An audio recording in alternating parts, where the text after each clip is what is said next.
Thank you so much. আমি একটু বলি এই বইটা সম্পর্কে। এই বইটা আমার খুব মানে কী বলে আদরের বই থাকে না যে প্রিয় বই, অনেকগুলো কারণ। প্রথম কারণ হচ্ছে এই বইটা 2011 সালে বেরিয়েছে এবং চলচ্চিত্র পাঠ সহায়িকা আমার প্রথম প্রবন্ধের বই বা গদ্যেরই বই। এর আগে আমার দুইটা বই বেরিয়েছে এবং দুইটাই কবিতার। কারণ বোঝাচ্ছে দুইটা কবিতার বই কিন্তু খুব একটা পঠিত না, কেউ জানেও না। তো এই বইটা প্রকাশের পর দেখলাম যে মানুষের এক ধরনের আগ্রহ তৈরি হচ্ছে বইটা সম্পর্কে এবং বইটা লেখাপড়া নিয়ে। তখন বুঝলাম আমি একজন ব্যর্থ কবি, ঠিক আছে, কারণ সফল হলে তো আর এটা লেখা লাগতো না, তখন তো কবিতাই চলতো আর কি। আর আরেকটা কারণ, এটা খুব প্রিয় বই এই কারণে আমি আসলে এখানকার যে সংকলিত প্রবন্ধগুলো, সেটা অনেকগুলো প্রবন্ধ আমি যখন ফিল্মে মাস্টার্স পড়ছি 2006-07 দিকে, সেই সময়টায় লেখা অনেকগুলা, যেমন ইংমার বার্গম্যানের যে 7 সিল, ওই লেখাটা স্পেশালি ওইটা আমি অ্যাটেম্প্ট করেছিলাম আমার মাস্টার্সের ফাইনাল থিসিস পেপার হিসাবে, বাট পরে আমি অ্যাবান্ডন করি, মানে মাস্টার্সই অ্যাবান্ডন করেছিলাম ইন্টারেস্টিংলি, যে আমি করবো না। হ্যাঁ, যদি আমার সিজিপিএ খুব ভালো ছিল, 3.88 ছিল আউট অফ 4, আমি বোঝা আর করবো না। আর সেই সময় আপনারা জানেন যে ঢাকা ইউনিভার্সিটির নোরাট স্কলারশিপ একটা ছিল, জয়েন্ট নরওয়েজিয়ান গভর্নমেন্টের প্রথম যে স্কলারশিপটা এলো, সেখানে আমার সুযোগ হয় পড়ালেখা করার। তো ওই কারণে ওইটা বাদ দিয়ে দিয়েছিলাম মাস্টার্স। তো যাই পরবর্তী সময়ে আমার এক শিক্ষক মতিন রহমানের নাম জানেন, ওনারা বড় ফিল্ম মেকার বাংলাদেশে, উনি তখন শিক্ষক ছিলেন এবং আমাকে অলমোস্ট মানে ধরে বেঁধে বলছে, আপনার একটা প্রজেক্ট জমা দেওয়া বাকি, আপনি এটা শেষ করছেন না কেন? তখন আমি এটা letter I finish my masters on film. কিন্তু আমার কাছে মনে হচ্ছিল যে ডিগ্রির কী দরকার, ডিগ্রির দরকার নেই। হ্যাঁ, তো মানে আমি আমার মতো করে ফিল্মের পড়াশোনা বা এক ধরনের চালাচ্ছি। যাই হোক, মানে আমার স্টুডেন্ট বয়সের অনেক লেখা এইটার মধ্যে আছে। সো এইটা এই জন্যে, কারণ ওই কাঁচা বয়সের লেখা, মানে ওইটা একটু বয়স কম তখন। হ্যাঁ, তো ওই ধরনের লেখাপত্রগুলো আছে, মানে কারণ এইটা যখন আমি পড়ি, এইটার বক্তব্য এখন পড়লে যে মনে হয় যে আমি চেঞ্জ করবো এরকম না, তখন আমার যে বক্তব্য ছিল এখনও সেই একই বক্তব্য আছে। কিন্তু আই ফিল স্পেশাল যে এই বইটা পড়লে আমি অনেকটা মানে টাইম ট্রাভেল করি, সেই সময় চলে যাই। যেমন ধরেন এখানে আমাদের এখনকার সময় কন্টেম্পোরারি অনেক ফিল্ম মেকারের উপর ফিল্মের অনেক ক্রিটিক্যাল অ্যানালাইসিস আছে, আপনারা দেখছেন নিশ্চয়ই। তো যখন পড়ি তখন ওই সময়টা মনে হয় যে অনেক মানে তখন অনেক কথা এইভাবে বলতাম বা এইভাবে ভাবতাম। তো খুব ইন্টারেস্টিংলি আমার মানে খুব বেশি যোগ করার নেই, মানে নতুন কিছু করার নেই। আমি এখন লিখলে ঠিক একই রকম লেখাই লিখতাম আর কি। যাক, মানে এই জায়গা থেকে আমার কাছে এই বইটা খুব মানে প্রিয় বই। আর আরেকটা বিষয় হচ্ছে, এই বইটাতে একটা ইন্টারভিউ আছে, দেখবেন গাস্তো রোবের্টসের একটা ইন্টারভিউ আছে লাস্টে। তো গাস্তো রোবের্টস তো বিশাল মানে মহিরুহু আসলে, কারণ সত্যজিৎ রায়ের বন্ধু ছিলেন। কলকাতা ফিল্ম সোসাইটি গঠন করার পিছনে ওনাদের হাত আছে। এবং গাস্তো রোবের্টস বাংলাদেশে এসেছিলেন একটা ওয়ার্কশপ করানোর জন্য। সেখানে আমার কাছে মনে হচ্ছিল যে রোবের্টসের একটা ইন্টারভিউ যদি করা যায় মন্দ হয় না, কিন্তু উনি ইন্টারভিউ দিতে চান না সহজে। উনি আবার বাংলাদেশে এলে, উনি যেহেতু জেসুইট সম্প্রদায়ের ফাদার, উনি থাকতেন মণিপুরি পাড়ায়, তার জেসুইট সম্প্রদায়ের যে একটা হাউস আছে সেখানে থাকতেন। তো আমার বাবার একজন বন্ধু জেসুইট ফাদার, তো তারা দুজনই মুক্তিযোদ্ধা, একসাথে যুদ্ধ করেছেন। তো সেই সুবাদে আমার বাবাকে বললাম যে তোমার বন্ধুকে বলো যে আমি রোবের্টসের ইন্টারভিউ নিতে চাই। তো জেসুইট সম্প্রদায়ের হাউসে গিয়ে ইন্টারভিউ করা এটা নট অ্যালাউড আসলে। এটা তো আমি বিশেষ অনুমতি নিয়ে ওনার রুমে গিয়ে, ওনার বেডরুমে গিয়ে আমি ইন্টারভিউটা করেছিলাম। সে সময় আমার একটা ছোট হ্যান্ডিক্যাপ ছিল, খুবই কম দামি, কিন্তু প্যানাসোনিক, খুব মজার একটা হ্যান্ডিক্যাপ। সেটা দিয়ে স্টিল তোলা, ওটাতে আবার স্টিল মানে বেসিক্যালি এখন যেমন দেখেন না স্টিলটার মধ্যে আবার ভিডিও করা যায়, আমার ওইটার মধ্যে ভিডিও ক্যামেরা কিন্তু স্টিল তোলা যায়। এই ছবিগুলো আমার তোলা এবং ওই ভিডিও, ওই ছোট্ট হ্যান্ডিক্যামটা ওটা আছে এখন আমার কাছে প্যানাসোনিক। এই হচ্ছে বইটার মোটামুটি একটা জার্নি, এর মধ্যে আরও অনেক লেখাপত্র, সেগুলো বিভিন্ন জায়গায় লিখেছি, অনেক সময় অনেকে লেখা চেয়েছে বা আমার নিজে থেকে লেখা। আপনারা জানেন যে রবীন্দ্রনাথ ঠাকুর একসময় বলছেন যে এত লেখা হতোই না, মানে ওনার 70-80% লেখাই নাকি অনুরোধের লেখা। তো এইখানে আমার অনুরোধের লেখা কম, মানে নিজে থেকে লেখা বেশি। তো এই কারণে এই বইটা অনেক বেশি স্পেশাল আমার কাছে। চলে এই এদিক দিয়ে বুঝতে পারেন বা আসা যাক।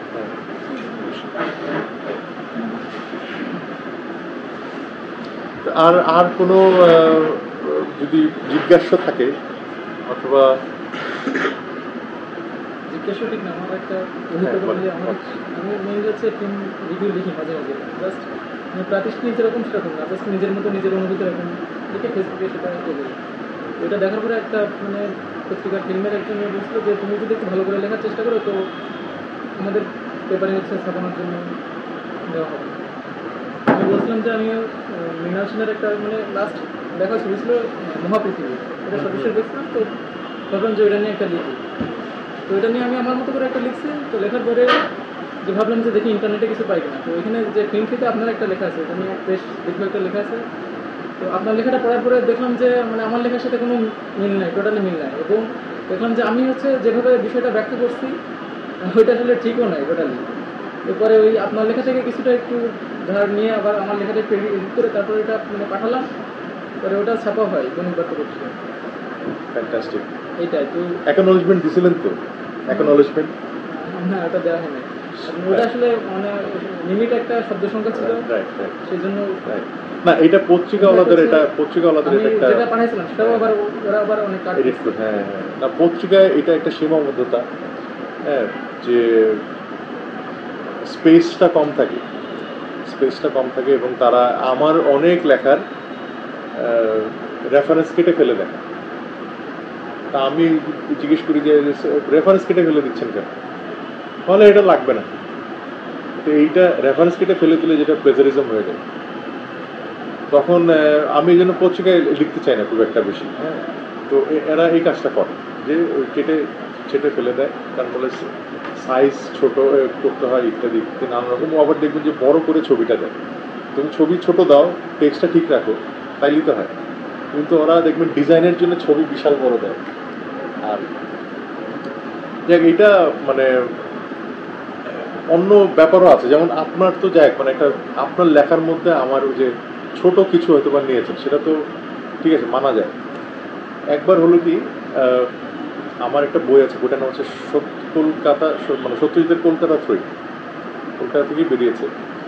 তো সত্যজিতের উপর একটা পত্রিকা, সেখানে হুবহু আমার 4 পাতা হুবহু ছাপানো হয়েছে অন্য মানুষের নাম।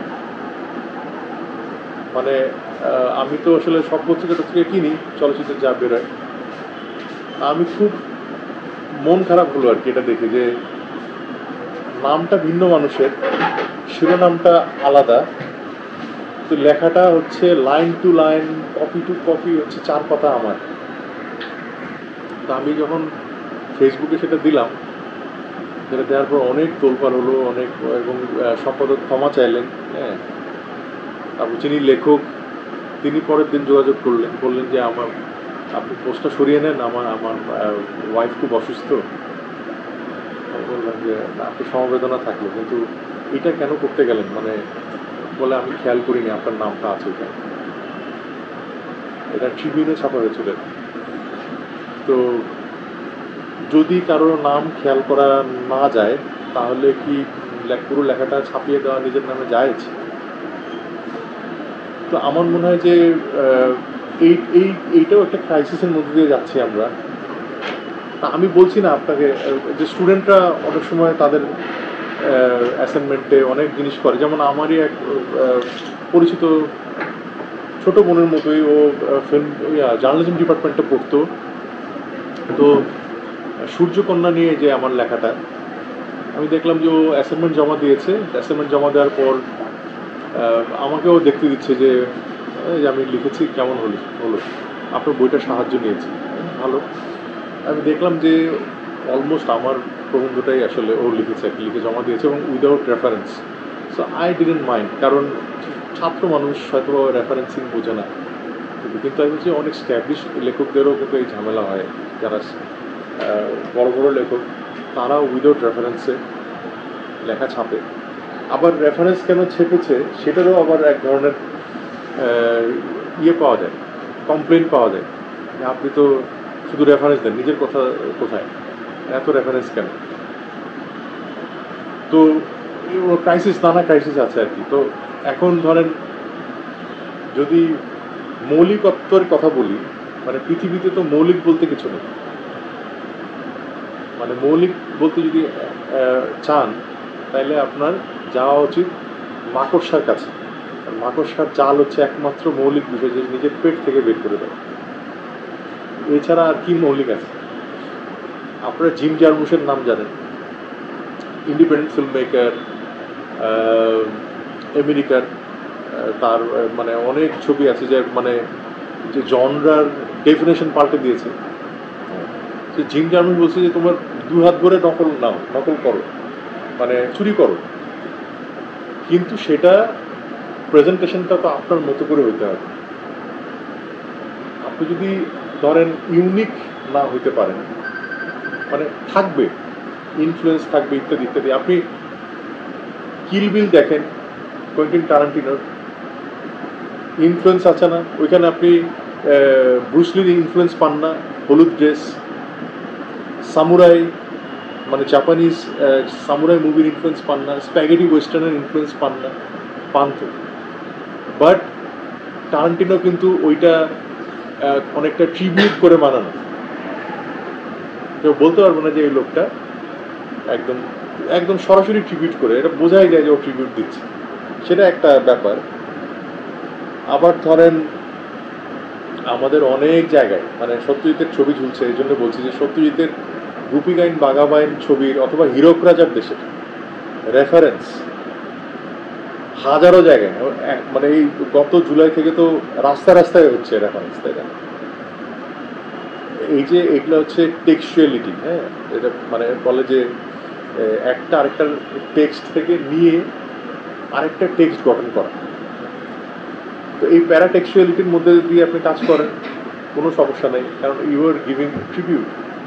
সবাই বুঝতে পারছে যে আপনি ট্রিবিউট দিচ্ছেন।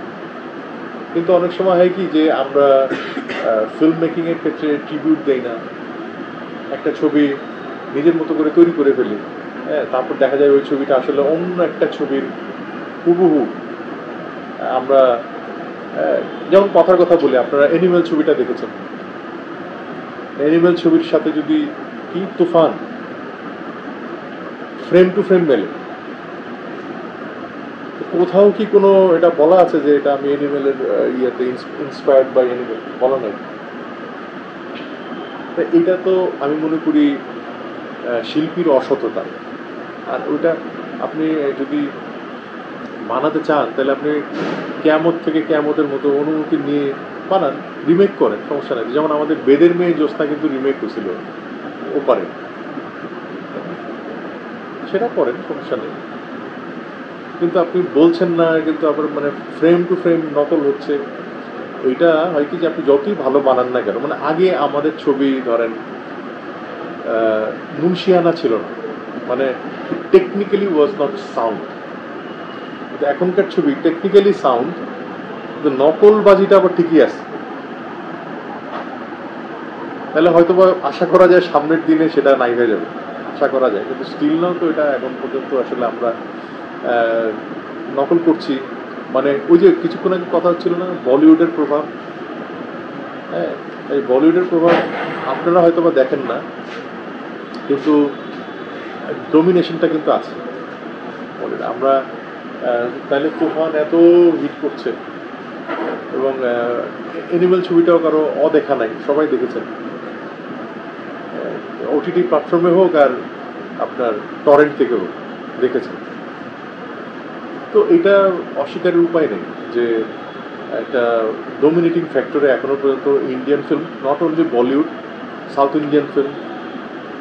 তবে এটা ঠিক যে কলকাতার ছবির যে একটা প্রভাব ছিল বাংলাদেশে, সেটা কিন্তু কমে গেছে।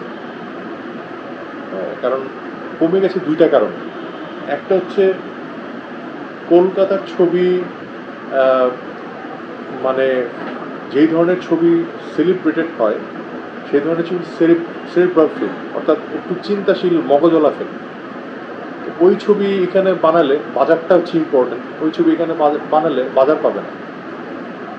কথা কথা ধরেন চিত্রাঙ্গদা অথবা ঋতুপর্ণ ঘোষের ছবিগুলো যদি এখানে কেউ বানাতে যায়, ওইটার যে ম্যারিট, ওই ম্যারিটের ছবি এখানে একটু ডিল করতে পারবে না।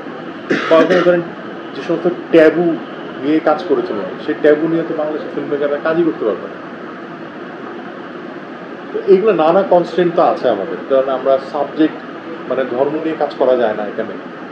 তারপর মানে তৃতীয় লিঙ্গ নিয়ে কাজ করতে পারবেন না। কাজ করলো কিছুদিনের আগে একটা যে নাটক বোধহয় সরিয়ে নিতে হলো না ইউটিউব থেকে, বা এরকম একটা ঘটনা ঘটেছে কিন্তু গত বছর শেষের দিকে, তাই না? হ্যাঁ, এই বছর।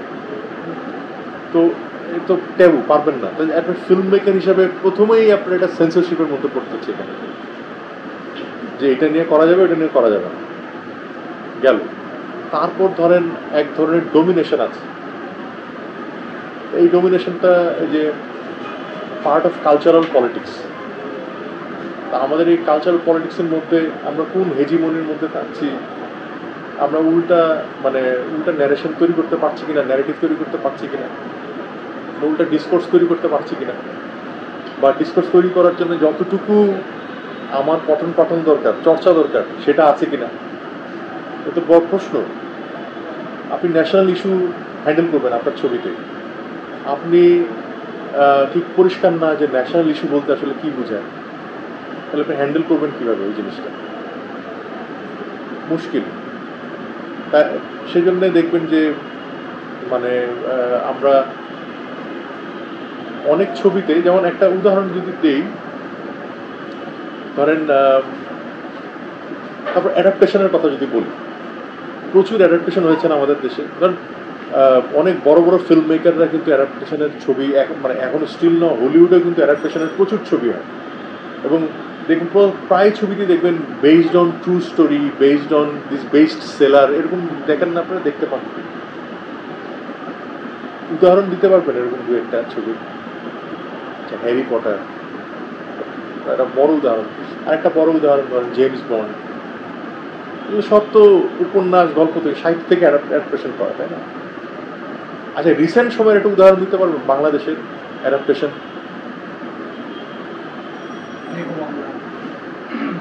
মেঘমুল্লার তো 2022-23 দিকে, না সরি আরো আগে, মেঘমুল্লার তো আরো আগে 2014-15 সালে। তো রিলিজ হয় না বাংলাদেশের অ্যাডাপ্টেশন। আচ্ছা, আরেকটু সহজ করে বলি, লুজ অ্যাডাপ্টেশন।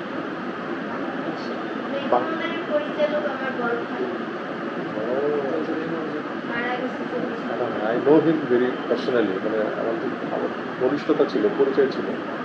হ্যাঁ, উনি আমার শিক্ষকও ছিলেন বাই দ্য ওয়ে, কিন্তু সম্পর্কটা বন্ধুত্বের মতো ছিল। আমি দেখেছি ওনার টেকনিক্যাল শোতে আমার ইনভাইট করেছিলেন। হ্যাঁ, আমি টেকনিক্যাল শোতে আই ওয়াজ দেয়ার। এই যে ইয়েতে হয়েছে গ্রিক, হ্যাঁ আমি সেখানে দেখেছি একটা ছবিটা। তো টেকনিক্যাল শো এর পর আর রিলিজের ব্যাপারে কথা হয় না, হয়তো বা দিবে সামনে। আমি বলছি যে মানে রিসেন্ট একেবারে মানে অতি সম্প্রতি বলা ভুল, সম্প্রতি আর কি, খুবই সম্প্রতি একটা অ্যাডাপ্টেশনের ছবি। হ্যাঁ হ্যাঁ, হ্যাঁ, চার্লস ডিকেন্সের ক্রিসমাস ক্যারল। তো যেটা বলছিলাম যে ধরেন এই যে প্রচুর লোক অ্যাডাপ্টেশন করছে, তো এখন আমি মনে করি যে এই ছবিটা একটা ভালো উদাহরণ অ্যাডাপ্টেশন। যদিও এটার ধরেন ক্যামেরার কাজ ইত্যাদি ইত্যাদি নিয়ে অনেক আলোচনা হইতে পারে, আপনার ওই জায়গাটা এটা হলে ভালো হইতো বা কাজ করার সুযোগ ছিল।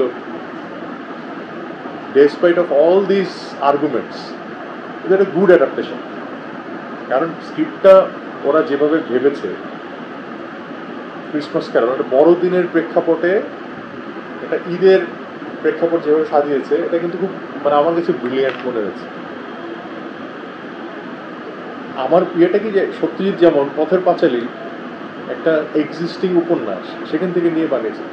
ফিল্ম মেকারদের ক্ষেত্রে মানে একটা সুবিধার জায়গা কি, অনেক বড় বড় উপন্যাস তৈরি করাই আছে, কিন্তু আমাদের দেশের যারা মানে কমার্শিয়াল ফিল্ম বানায় সোকল, তারা খুব একটা উপন্যাসের দিকে ঝোঁকেন না। মজার বিষয় কি জানেন, বাংলাদেশে রবীন্দ্রনাথের উপন্যাস থেকে প্রবাবলি 3টা বা 4টা ফিল্ম হয়েছে মাত্র। আর কেউ অ্যাটেম্পটই নেই। চাষী নজরুল ইসলামের আছে, হ্যাঁ শাস্তি, হ্যাঁ ওনার একটা আছে, আর শোভা একটা আছে। তো এই কয়েকটা 3টা 4টা, হ্যাঁ কাবুলিওয়ালার আছে, হ্যাঁ কাবুলিওয়ালা আছে। কাজী নজরুল ইসলামের কি আছে কোনো ধরেন নৃত্য কুদা নিয়ে কোনো ছবি? খুশি গল্প নিয়ে আছে, কিন্তু সেটা কয়টা মানে আপনি গুনে ফেলতে পারবেন, মানে 1টা 2টা। আমাদের জাতীয় কবি কিন্তু কেউ নজরুলের উপন্যাস নিয়ে মনেই করলো না যে কোনো একটা ফিল্ম করা যায়। সেক্ষেত্রে আমি বলবো যে জাহিদুর রহিম অঞ্জন দুইটা কাজই অ্যাডাপ্টেশন।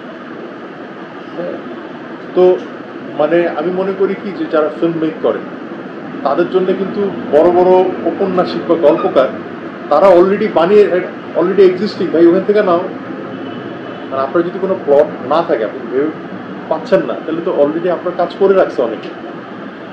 কারণ বিভূতিভূষণের যে ডিটেইলিং, এটার জন্য সত্যজিৎ রায় খুবই মানে দুর্বল ছিলেন এবং উনি বারবার ফিরে গেছেন।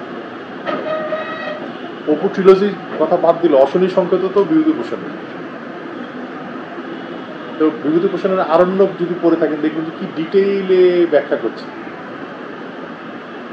উদ্ভিদ, হ্যাঁ তার বন জঙ্গল, তার মানে ঘান, হ্যাঁ পূর্ণিমার রাতে কেমন দেখা যায়, ঠিক আছে। তো এটা যে একটা ফিল্ম মেকারের জন্য আমি মনে করি অনেক ভালো একটা অপরচুনিটি, আপনাকে ভিজুয়ালাইজ করছে। যে বলে না যে টেক্সট কি, টেক্সট হচ্ছে আপনার একটা মেন্টাল ইমেজ তৈরি করে, আর সিনেমা হচ্ছে ভিজুয়াল ইমেজ তৈরি করে। কিন্তু চ্যালেঞ্জটা কিন্তু ওই জায়গায়, মেন্টাল ইমেজকে ট্রান্সলেট করা ভিজুয়াল ইমেজে বড় চ্যালেঞ্জ এই কারণে যে মানে আপনি যা দেখছেন সেটা তুলে দেওয়া যদি সিনেমা হইতো, তাহলে পৃথিবীতে ভালো ফিল্ম মেকার আর খারাপ ফিল্ম মেকার হইতো না, সবাই একই রকম ফিল্ম মেকার হইতো। মানে তাহলে আলাপটা কোথায় যায়? আসলে আলাপটা যায় হলো গিয়ে একটা ফিল্ম মেকার কেন ভালো, কেন একটা film maker master film maker, আর কেন আরেকটা ফিল্ম মেকারকে আমরা ওরকম পাত্তা দিই না। পার্থক্যটা ওইটাই যে একজন মেন্টাল ইমেজকে যেভাবে ট্রান্সলেট করে ভিজুয়াল ইমেজে এবং যে তরিকায় করে, সেটার মধ্যে একটা মাস্টারি থাকে এবং সে জানে ভিজুয়াল ইমেজকে কিভাবে ওই ল্যাঙ্গুয়েজ দিয়েই প্রকাশ করতে হয়। কথার কথা যদি আমি উদাহরণ দিই, ধরেন একটা ছোট গল্পটার নাম হচ্ছে তেলেনা পোতা আবিষ্কার, প্রেমেন্দ্র মিত্রের লেখা। গল্পটা শুরু হচ্ছে এইভাবে যে ধরুন আপনার আজকে মন ভালো নেই এবং কয়েকজন বন্ধু এলো, বন্ধু আসার পর আপনার মনে হলো যে কোথাও বেড়াতে যাওয়া দরকার, এবং আপনার বন্ধুরা বললো যে তুমি বেড়াতে গেলে অনেক আনন্দ হবে, চলো একটু আউটিং হলো, এরকম মানে আমি হুবহু ভাষায় বলছি না, আমার ভাষায় বলছি। তো আপনিও রাজি হয়ে গেলেন। রাজি হয়ে যাওয়ার পর মানে গল্পটা এই ল্যাঙ্গুয়েজে করা, হ্যাঁ তো আপনি সেটা করলেন, রাজি হলেন। রাজি হওয়ার পরে আপনি একটা ভিড় ঠাসাঠাসি বাসে উঠলেন। উঠার পর ঘাম, গরম এবং হচ্ছে গিয়ে দরিদ্র মানুষ, তারা ওই একটা মুড়ির টিনের মতো বাসে করে যাচ্ছে। আপনি গেলেন, যেতে যেতে এমন জায়গায় নামলেন সেখানে অন্ধকার হয়ে গেছে। যখন ভাবছেন যে আপনি ওখান থেকে ফেরত আসবেন, সেই সময় দেখলেন অন্ধকারে দূর থেকে একটা মৃদু আলো ভেসে আসছে। আপনি তখন দেখলেন সেটা একটা গরুর গাড়ি। আপনি সেখানে উঠবেন কি উঠবেন না ভাবছেন, কিন্তু ভাবলেন যেহেতু এসেই পড়েছেন, এত দূর আবার ফেরত যাবেন, সেই গরুর গাড়িটাতে উঠে গেলেন। তারপর ঝিঝি পোকার ডাকের মাঝখানে ঝিঝি পোকা দেখতে দেখতে গরুর গাড়ির ওই কি বলে বাম্পি যে রোড, মানে থেতলানো যে রাস্তা, সেটা করতে করতে মানে এই হচ্ছে গল্পটা, এইভাবে আগায় আপনি আগাতে আগাতে কোথায় যায় বলে আপনি একটা ধরেন ওইখানে গিয়ে আপনি পৌঁছালেন একটা ভগ্নপ্রায় রাজপ্রাসাদের মতো জায়গা। সেখানে আপনার সাথে আস্তে আস্তে পরিচয় হয় একটি নারীর, তার নাম যামিনী। এবং তারপর সেই যামিনীর সাথে আপনার পরিচয় হতে হতে সেই যামিনীর মা হচ্ছে গিয়ে ভাবে সারাক্ষণ যেমন মেয়ের বিয়ের বয়সটা পার হয়ে যাচ্ছে, তার কবে বিয়ে হবে। আপনার মনের মধ্যে এটা এই আগ্রহ এবং আকাঙ্ক্ষা জাগতে পারে, এই যামিনীর মেয়েটিকে যদি আমি কি করতে পারতাম, যদি সহায় হয়ে উঠতে পারতাম তাহলে কত ভালো হতো। তারপর আপনি সেই সহায় হয়ে উঠতে পারলেন কি পারলেন না, তারপর আপনার যে নাগরিক জীবনের ব্যস্ততা, সেটার টানে আপনি আবার ফেরত আসলেন শহরে। এবং শহরে জীবনে ফেরত এসে যখন আপনি ভাবছেন যামিনীর সাথে আপনার বন্ধুত্ব এবং ইত্যাদি ইত্যাদি যে স্মৃতি, সেটার টানে আপনি আবার ফেরত যাবেন, ঠিক সেই সময় আপনার ধরা পড়ল জ্বর, সে উথাল পাথাল জ্বর 105 ডিগ্রি। ডাক্তার বলল, মশাই ম্যালেরিয়াটা কোথা থেকে বাঁধালেন? তো এইভাবে ভাবতে ভাবতে যখন আপনার জ্বরটা সেরে যাবে, তখন আপনার স্মৃতি থেকে সেই যামিনীর নামটাও মুছে যাবে। এই পুরো গল্পটা প্রেমেন্দ্র মিত্র লিখলেন ফিউচার টেন্সে।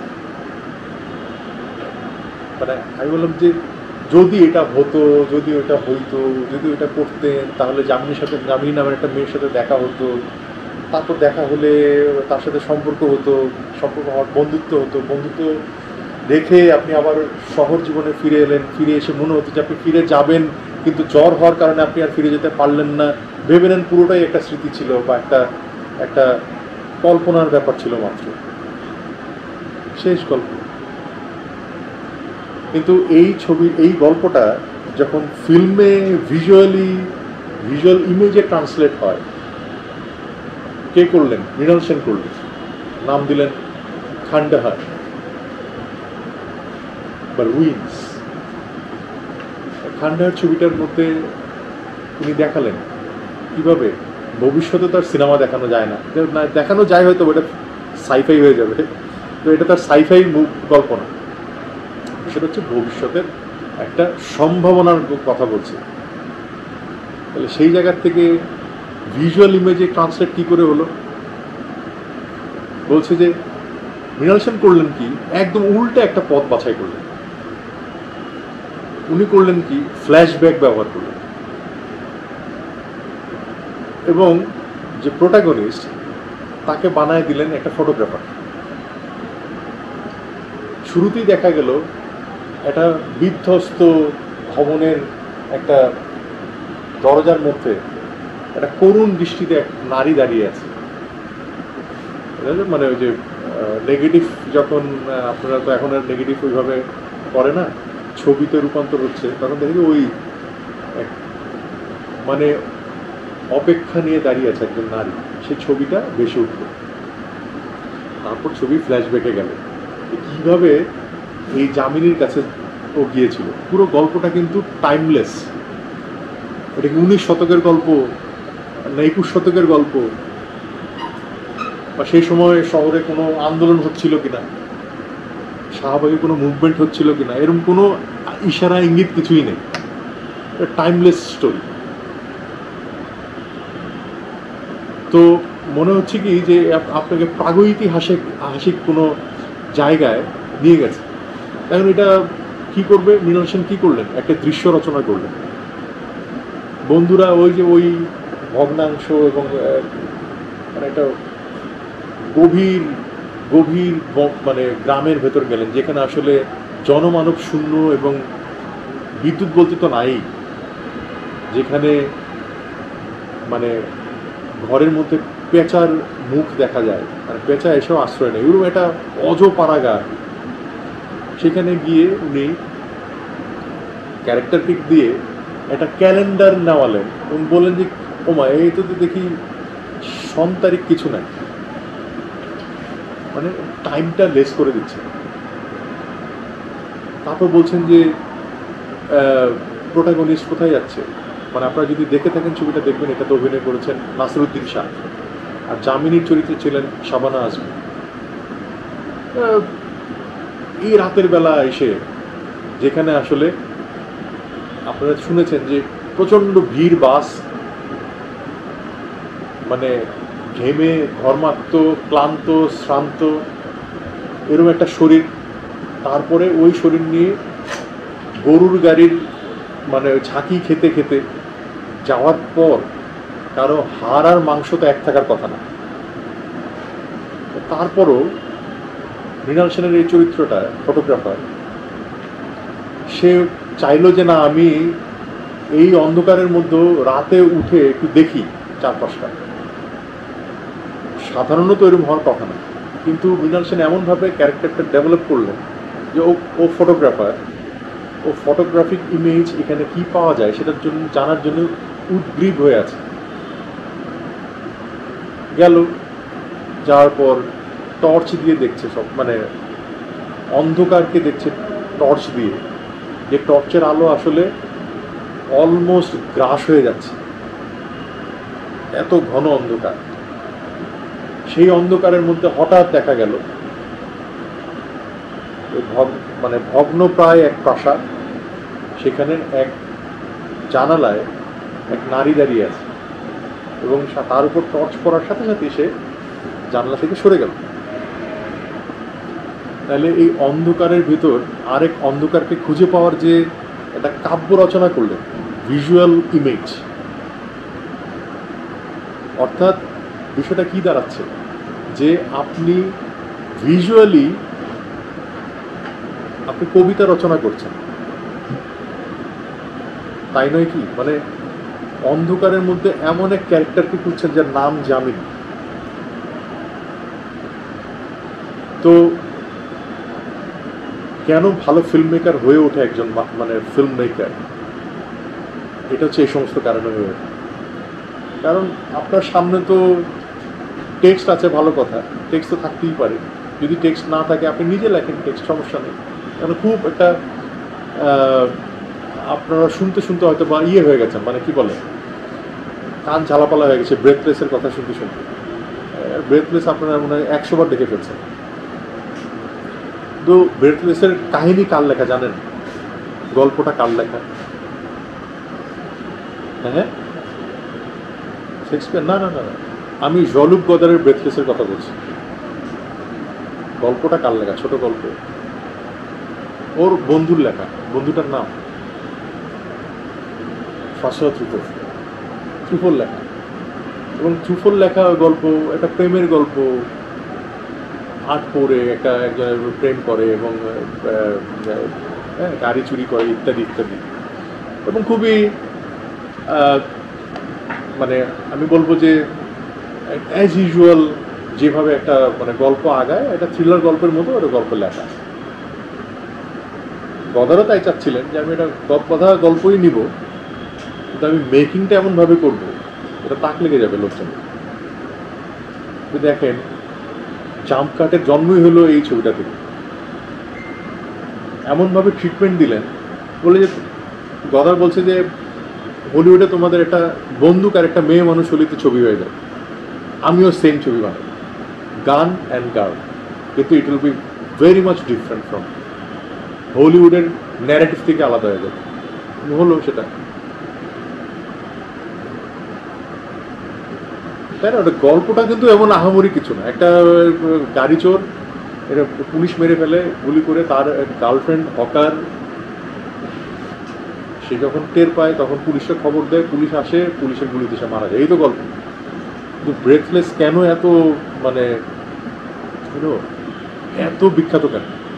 কারণ ওটার পরতে পরতে যত রেফারেন্স আছে, ধরেন এটা খুব ইন্টারেস্টিং। দেখবেন যে ওই প্রোটাগনিস্ট যখন দাঁড়াচ্ছে, পিছনে যে সমস্ত সিনেমার পোস্টার, রেফারেন্স ইত্যাদি ইত্যাদি আসছে, তো এগুলো অনেক, এটাকে বলে যে আপনারা যারা ফিল্মের স্টুডেন্ট নন তাদের কাছে একটু ইয়া মনে হতে পারে, ফরেন ল্যাঙ্গুয়েজ মনে হতে, এটা ফরেন ল্যাঙ্গুয়েজ, মিজোসেন বলে। মিজোসেন মানে হচ্ছে আপনার একটা ফ্রেমের মধ্যে কী কী রাখবেন। এই শব্দটা এসছে ফরাসি, এটা ফরাসি শব্দ, বাট ফরাসি আরেকটা শব্দ হচ্ছে টু পুট, রাখা, মেথ শব্দটা, ভার্ব, সেটা থেকে ওই মিজোসেন শব্দটা এসছে। এটা বেসিক্যালি ব্যবহার হতো আসলে ড্রামায়, মানে একটা স্টেজে আপনি কী কী থাকবে, প্রপস এখানে ওইখানে, এটা ইত্যাদি। তাহলে একটা মিজোসেন কীভাবে সাজাবেন, তার রেফারেন্সে কী থাকবে, এইটা দিয়ে কিন্তু একটা ভালো ফিল্ম মেকার আলাদা করতে পারেন নিজেকে, যে আমি কেন ভালো ফিল্ম মেকার। আর এমনি যদি কী বলবো, মানে যদি গড়পড়তা ফিল্ম মেকার দেখেন, গড়পড়তা ফিল্ম মেকার কী করে, অ্যাজ ইট ইজ, ও তার ভাবনার ছাপ পাওয়া যায়, তার প্রোডাকশন ডিজাইনে ভাবনার ছাপ একেবারেই নেই। কিন্তু একটা ভালো ফিল্ম মেকারের প্রোডাকশন ডিজাইনের ভাবনার ছাপটা হয়। যেমন উদাহরণ যদি বলি, সরি, আপনি অজস্র উদাহরণ দিতে পারবেন, হ্যাঁ, কিন্তু আমি বলছি ভালো ফিল্ম মেকাররা সবসময় চিন্তা করে যে আমি এমন আমার ভিজুয়াল সিনের মধ্যে কালারটা এমনভাবে রাখবে, অবজেক্টটা এমনভাবে রাখবে, সো দ্যাট মানুষ এটার রেফারেন্স পায়। যেমন কন্টেম্পোরারি বাংলাদেশের ছবির কথা যদি বলি, একটা ছবি যেমন লাল মোরগের ছবি, এই ছবিটার মধ্যে দেখবেন ৭১-এর প্রেক্ষাপট, তখন ২৫শে মার্চ আসে নাই, আসবে করছে, ওরকম একটা সিনে দেখবেন পিছনে জীবন থেকে নেওয়া একটা পোস্টার ঝুলছে, সিনেমার পোস্টার। আমি এই ছবিটা কেন বললাম, এটা কন্টেম্পোরারি ফিল্ম এবং আপনাদের রিলেট করতে সুবিধা হবে সেই কারণে। তো ৭১ যে ৬৯-এর গণঅভ্যুত্থান থেকে কোনো বিচ্ছিন্ন বিষয় না, এটা যে একটা কন্টিনিউয়েশন এবং কন্টিনিউয়াস প্রসেস, এবং তার যে একটা হিস্টোরিক্যাল ব্যাকগ্রাউন্ড আছে, এটার রেফারেন্স কিন্তু সে দিয়ে দিল। তাহলে ওটা একটু পার্ট অফ মিউজিক। আবার ধরুন গদারের কথা বলছিলাম, যে ওমেন ইজ ওমেন, ধরেন লাফাম এ লাফাম, এটার মধ্যে দেখবেন সে কালারের ব্যবহার কী করছে, সাদা এবং লালের ব্যবহার করছে, পুরুষ এবং নারীর ক্ষেত্রে খুবই সিগনিফিক্যান্ট। তো ফিল্ম মেকারের এই যে মুন্সিয়ানা, এই মুন্সিয়ানা অনেক পাবেন আপনি, ধরুন বার্গম্যানের মধ্যে পাবেন, ইংমার বার্গম্যানের মধ্যে দেখবেন যে তারা ওই যে 7 সিলের কথা যদি ধরেন, সেখানে দেখবেন যে জম এবং মানুষের যে টানাটানি হচ্ছে, এটা বোঝাচ্ছে দাবা খেলা দিয়ে। তো নানা ধরনের মানে উপাদান এবং মিউজিশিয়ানের মধ্যে তার অভিনেতা অভিনেত্রী এবং তাদের ব্লকিং, এমনকি ডায়ালগ, এগুলো দিয়ে কিন্তু আসলে একটা ভালো ফিল্ম মেকার কেন ভালো ফিল্ম মেকার হয়ে ওঠে সেটা প্রকাশ হয়। তা এখন আপনি প্রশ্ন করতে পারেন বাংলাদেশে ভালো ফিল্ম মেকার নাই কেন? আমার কাছে মনে হয় যে বাংলাদেশেও ভালো ফিল্ম মেকার আছে, তাহলে তো এই যে উদাহরণগুলো তৈরি হইতো না। কারণ বাংলাদেশে অনেক ভালো ফিল্ম মেকার আছে। যেমন শুরুতে যদি বলি, জহির রায়হানের কথা বলা যায়, তো খুবই ম্যাটাফরিক্যাল ছবি বানিয়েছেন তিনি, মানে চাবির গোছানি, তাই না? খুব ভালো ডকুমেন্টারি তো বানিয়েছিলেন, স্টপ জেনোসাইড। তো এরকম আরও, যদি অরুণোদয়ের অগ্নি সাক্ষীর কথা বলি, সুভাষ দত্তের ভালো ছবি ধরেন, এমনকি গোলাপি এখন ট্রেনে, এটাও তো ভালো ছবি, আমজাদ হোসেনের, তাই না? মানে ওই যে ফার্স্ট ক্লাসে উঠে গেছে গরিব মানুষ, ও যায় এখানে উঠছিস কেন, নাম বলে আমরা কোনো ক্লাস মানি না। যে ডি ক্লাস হওয়ার যে মেসেজ, এবং সেটা অনেকটা আমি বলবো যে র মার্কসিজম আছে, র মানে একদম অতটা পরিশীলিত না, বাট আছে তো। কিন্তু আমরা এখনকার সময়ের ফিল্ম মেকারদের ক্রাইসিস মানে শুধুমাত্র ওনাদের উপর দোষ চাপিয়ে দিলে এটা ভুল হবে। তো নানা ধরনের একটা বহুমাত্রিক জটিলতার মধ্যে আছি আমরা। প্রথম জটিলতা হচ্ছে আমরা এমন এক দেশে বাস করি, এমন এক সোসাইটিতে বাস করি যেখানে শিল্প এবং শিল্পী দুইটার স্বাধীনতাই খুব কম। আমি মনে করি এটা সাপে বর হওয়া উচিত ছিল। সাপে বর হওয়া উচিত ছিল এই কারণে, আপনি দেখবেন শিল্প যত সহজে রূপকের আশ্রয় নিতে পারে, অন্য জিনিস যত সহজে রূপকের আশ্রয় নিতে পারে, স্পেশালি ফিল্মের তো ভীষণ রকমের সুযোগ আছে ম্যাটাফোর গ্রহণ করা। সেটা আমরা নিতে পারছি না কেন, এটা একটা প্রশ্ন। সেটা হয়তো বা গবেষণা করা যেতে পারে। এটা একটা ব্যাপার যে আমাদের সোসাইটি এবং স্টেট অ্যাপারেটাস অনেক বেশি রিপ্রেসিভ এবং আমরা অনেক ডোমিনেশনের মধ্যে থাকি। তো সেই কারণে দেখা যায় যে একটা ফিল্ম মেকার সেলফ সেন্সরশিপে চলে যায় আগেই, যেটা দেখালে হয়তো বা আপনার খুব একটা সমস্যা হতো না, আবার হয় যে না তাও তো না। আপনারা আংরা খাইনের কথা তো জানেন, তাই না? মোর থ্যাঙ্গারি বোধ হয় ছবিটা, মাই বাইসাইকেল। সেটা তো এমনকি আমিও দেখতে ব্যর্থ হয়েছি, আমিও দেখতে পারি ছবিটা। আমি অনেক চেষ্টা করেছি, কেউ আমাকে দেখায়নি।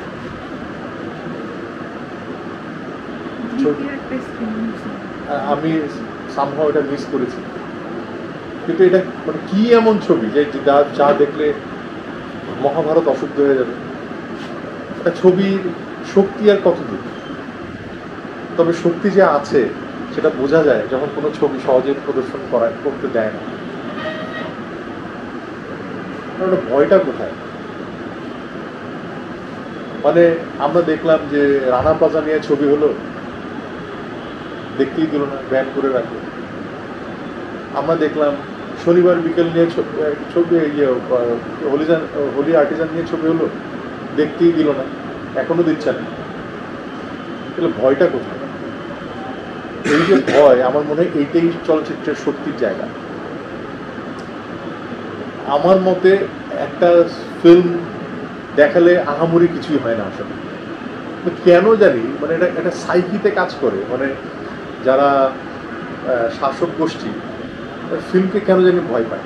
মানে আমার কাছে কিন্তু এটা আননেসেসারি মনে হয়। এবং এই ভয়ের থেকে কিন্তু সেন্সরশিপ ইত্যাদি ইত্যাদি। সেন্সরশিপের দরকার কি? আপনি কবিতা লেখেন না? কবিতা তো লেখেন, কবিতা যখন লেখেন সেটা কি সেন্সরশিপ মানে কোনো বোর্ডে জমা দেন ছাপানোর আগে?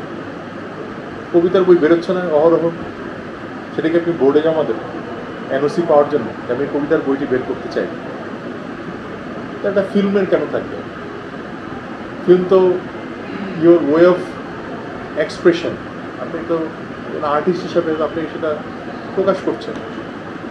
আচ্ছা ধরেন কথার কথা, আপনি একটা ফিল্ম বানালেন, বানানোর পর আপনি সেটা ইউটিউবে ছাড়লেন, কি করবেন?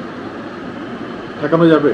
হলে দিলেন না, ঠিক আছে, হলে দিলে কয়টা হলে দিতে পারতেন? বাংলাদেশে হল কয়টা আছে? 70টা।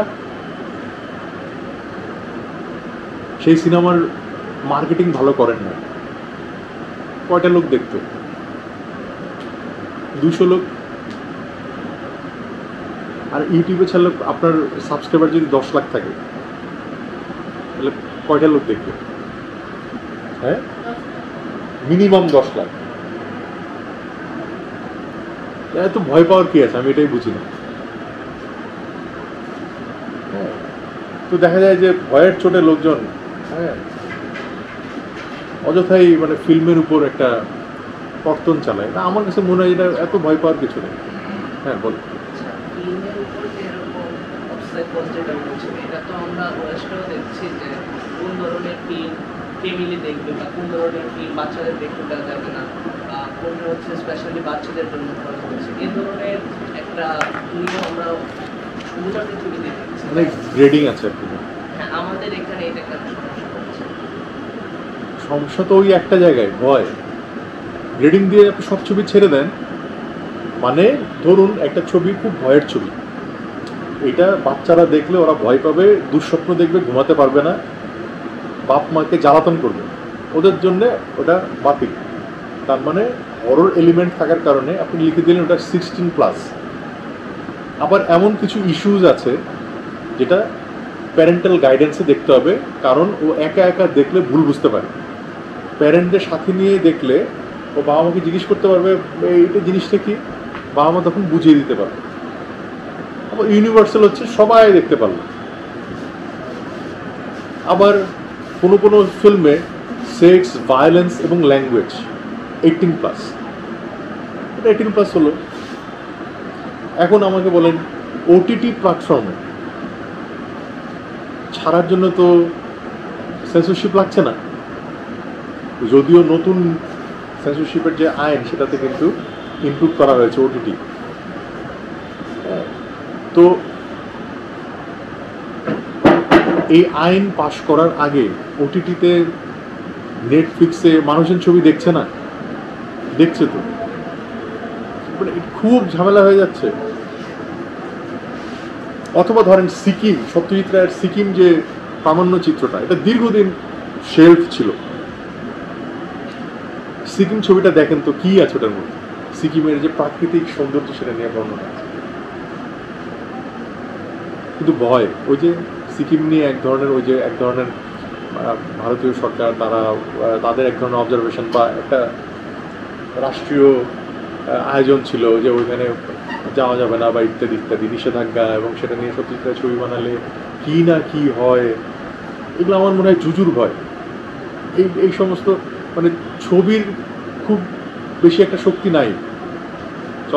চলচ্চিত্র বিপ্লব করতে পারে না, তবে হ্যাঁ বিপ্লবীদের ইন্সপায়ার করতে পারে। কোনো ছবি একা বিপ্লব করে ফেলবে এই শক্তি ছবির নেই। ছবি ইন্সপায়ার করতে পারে কিভাবে? ওই যে রাজা ধরে মারোটান, দড়ি ধরে মারোটান রাজা হবে খান, ওইটুক একটা গান, একটা কবিতা, একটা চলচ্চিত্র কতটুকু কি করতে পারে, অতটুকুই। আপনার মগজের যে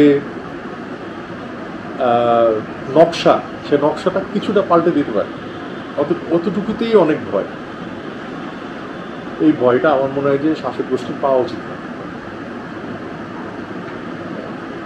যেটা নিয়ে কথা বলছিলাম যে স্টপ জেনোসাইড নিয়েও কিন্তু মানে ভালো ফিল্ম মেকার, মানে ডকুমেন্টারিও তো ভালো ফিল্ম, এই স্টপ জেনোসাইডও একটা ভালো ছবি। এই ছবিটা নিয়েও তো কম জল ঘোলা হয় নাই সে সময়, মুক্তির আগে। মানে ভয়, এটা পরে কিন্তু রিলিজ হলো এবং ভারতের বিভিন্ন জায়গায় দেখানো হলো, তাতে কি আসলো গেল? বরঞ্চ মানুষজন একটা ভালো ছবি দেখতে পেল। কাজে হ্যাঁ, মানে একটা ভালো ছবি ইন্সপায়ার করে এবং মানুষের সুকুমার বৃত্তিকে জাগ্রত করে, এবং শুধু তাই না, একটা মানুষকে চিন্তাশীল করে তোলে ভালো ছবি। তো যতক্ষণ না পর্যন্ত মানে এই প্রজেক্টটা না দীর্ঘদিনের প্রজেক্ট, মানে আপনার সোসাইটিতে যদি একটা ভালো ছবি হতে থাকে এবং এটা যদি একটা চর্চার বিষয়ে পরিণত হয়, তাহলে আপনি একটা টোটাল জেনারেশন পাবেন। এই জেনারেশন আসলে খুব পরিশুদ্ধ করে পরিচ্ছন্ন করে ভাবতে পারে। এইটাকেই ভয় পায় লোকজন, বিশেষ করে শাসক গোষ্ঠী। কিন্তু এখানে বাংলাদেশ আর ইরানের ক্ষেত্রে ডিফারেন্স, পার্থক্যটা কি? ওদের ক্ষেত্রে একটা হচ্ছে ওদের ফিল্ম মেকাররা ওদের লর সাথে অ্যাডজাস্ট করে কিছু ভালো ফিল্ম বানাচ্ছে, আবার জাফর পানাহির মতো ফিল্ম মেকাররাও বের হয়ে আসতেছে যারা হচ্ছে ব্যান্ড থাকা সত্ত্বেও ভালো ফিল্ম বানায় যাচ্ছে। বাংলাদেশে কেন এই ভয়ের জন্য আর ভালো ক্রিয়েটিভ ডিরেক্টররা উঠতে পারছে? আচ্ছা, ওইখানে সেপারেশন যে ছবিটা, ইরানিয়ান ছবি সেপারেশন, ওই ছবিটা মনে আছে শেষ হয় কিভাবে? বিচ্ছেদ দিয়ে। হাজব্যান্ড এবং ওয়াইফ এবং মেয়ে বিদেশে চলে যেতে চায়, হাজব্যান্ডটা থাকতে চায়। কেন? কারণ তার বৃদ্ধ বাবা আছে, সে নড়তে চড়তে অক্ষম, তাকে টেক কেয়ার করতে হয়। আমি একটা কথা বলেছিলাম না, বজ্র আটুনি ফসকা গেরো, মানে যত কঠিন তত বেশি মেটাফোর। এই ছবি তো একটা মেটাফোর। বৃদ্ধ বাবাটা কে? ইরানের সোসাইটি জগদ্দল পাথর, কোনো দিকে সরানো যাচ্ছে না, বরঞ্চ সে গেড়ে বসে আছে, তার অনেক কেয়ার দরকার, সে আর কোথাও তার মানে প্রোগ্রেস নাই কোনো। তাইলে এই যে ম্যাটাফোর নিয়ে কাজ করছে ইরানিয়ান ফিল্ম মেকাররা, এখন ধরেন জীবন থেকে নেওয়াও কিন্তু একটা ম্যাটাফরিক্যাল ফিল্ম। এটা কিন্তু পাকিস্তান সরকার প্রথমে ছেড়ে দিছিল, ভাবছে যে ওই কি ফ্যামিলির ড্রামা, কিন্তু পরে যখন চলা শুরু করছে হলে, টনক নড়ছে, তখন বলছে না এটা করা যাবে না, তখন তার থেকে শাটডাউন করাছে সব হলে। এটা নিয়ে কিন্তু ব্যাপক গন্ডগোল হয়েছে সেই সময়টায়। তারপর আবার দেন দরবার করে আবার এটাকে চালু করতে হয়েছে। কাজেই অ্যাট দ্য সেম টাইম এটাও ঠিক, শাসক গোষ্ঠী ভয় পায়, আবার এরা ছবিটি বোঝেও না, অথবা বোঝে না বলেই ভয় পায় না। তাহলে মেটাফোর বললাম যে যত কঠিন জায়গা, আমি মনে করি ফিল্ম মেকারের তত মানে এটা স্বর্গ, গল্পকারের জন্য স্বর্গ। আর কথা বলতে পারছেন না মানে হচ্ছে আপনি মেটাফোর ব্যবহার করছেন এবং আপনার ছবি ডিফারেন্ট লেভেলে যাচ্ছে। ছবি আপনি চ্যাপলিনের মডার্ন টাইমস দেখেন, অথবা চ্যাপলিনের দ্য গ্রেট ডিকটেটর দেখেন। গ্রেট ডিকটেটরের মধ্যে যখন সে পুঁজিবাদকে সমানে সমালোচনা করছে, অথবা মডার্ন টাইমসের সমালোচনা করছে পুঁজিবাদে, তখন মার্কিন গভর্নমেন্ট ভাবা শুরু করছে আপনি কি ভাই কমিউনিস্ট নাকি? বলছে আমি প্রো কমিউনিস্ট, কমিউনিস্ট বলে আমি প্রো কমিউনিস্ট। তখন তারা বলছে তুমি ইউরোপে ঘুরতে গেল, বলছে তোমার আর ফেরার দরকার নেই, যেখানে আছে সেখানেই থাকে। তারপর তো সে ফিরল বহু বছর পর অস্কার নেওয়ার জন্য ফিরল চ্যাপলিন। তাহলে এই যে ভয়ের সংস্কৃতি, তো এইটা কিন্তু নতুন না আসলে, এটা পুরনো, এবং ফিল্ম মেকারদের ভয় পায় লোকজন। ইন্টারেস্টিংলি খারাপ ফিল্ম মেকারদের ভয় পায় না, ভালো ফিল্ম মেকারদের ভয় পায়। কারণ যেটা বলছিলাম, ভিজুয়াল ইমেজ ক্রিয়েট যে কত ইন্টারেস্টিংলি ক্রিয়েট করা যায়, এটা ভালো ফিল্ম মেকাররা জানে। এবং আপনারা যদি ব্যাটলশিপ পটেনকিনের কথা ধরেন, এটা খুবই টেক্সট ফিল্ম, তাই না? সেখানেও কিভাবে আসলে জারের বিরুদ্ধে সিংহ জেগে উঠছে, তাই না? মন্তাজের মাধ্যমে সেটা ফুটিয়ে তোলা হয়েছে। এই যে ভয় তো পাবেই লোকজন, আর ভাবে যে তো, আর ফিল্মের শক্তি যেহেতু অনেক, মানে শক্তি অনেক এই অর্থে যে শেষ শিল্প হিসাবে এ মানুষের চিন্তা জগৎকে অনেকখানি নাড়া দিতে পারে, কিন্তু স্টিল আমি বলছি একটা ছবি দিয়ে বিপ্লব ঘটানো সম্ভব, কিন্তু বিপ্লবীদের ইন্সপায়ার করতে পারে, ভয়টা ওইখানে। তো যদি আগের আলাপে ফেরত আসি যে একজন ভালো ফিল্ম মেকার কেন ভালো ফিল্ম মেকার, এই কারণেই ভালো ফিল্ম মেকার, কারণ ভিজুয়াল ল্যাঙ্গুয়েজটা তার নখদর্পণে থাকে এবং সে জানে ক্যামেরা দিয়ে কি করে গল্প বলতে হয়। আপনি মানে জিজ্ঞেস করবেন যে আরেকটা ব্যাপার, যে ভালো ফিল্ম আমি বুঝি না কেন, বা ধরেন একটা খারাপ ছবি দেখলেও তো আমার ভালো লাগে, মানে ধরেন খুব বোদ্ধা লোক, সে বলছে একটা ভালো হিট ছবিকে বলছে ফালতু ছবি, আবার আপনার কাছে স্লো ভালো লাগছে না ছবিকে বলছে বা দারুণ ছবি, মানে এই কন্ট্রাডিকশনটা হয় কেন?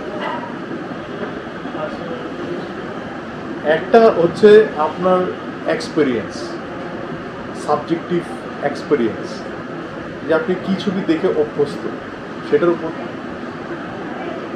আর আরেকটা, আপনাকে কেউ কোনোদিন,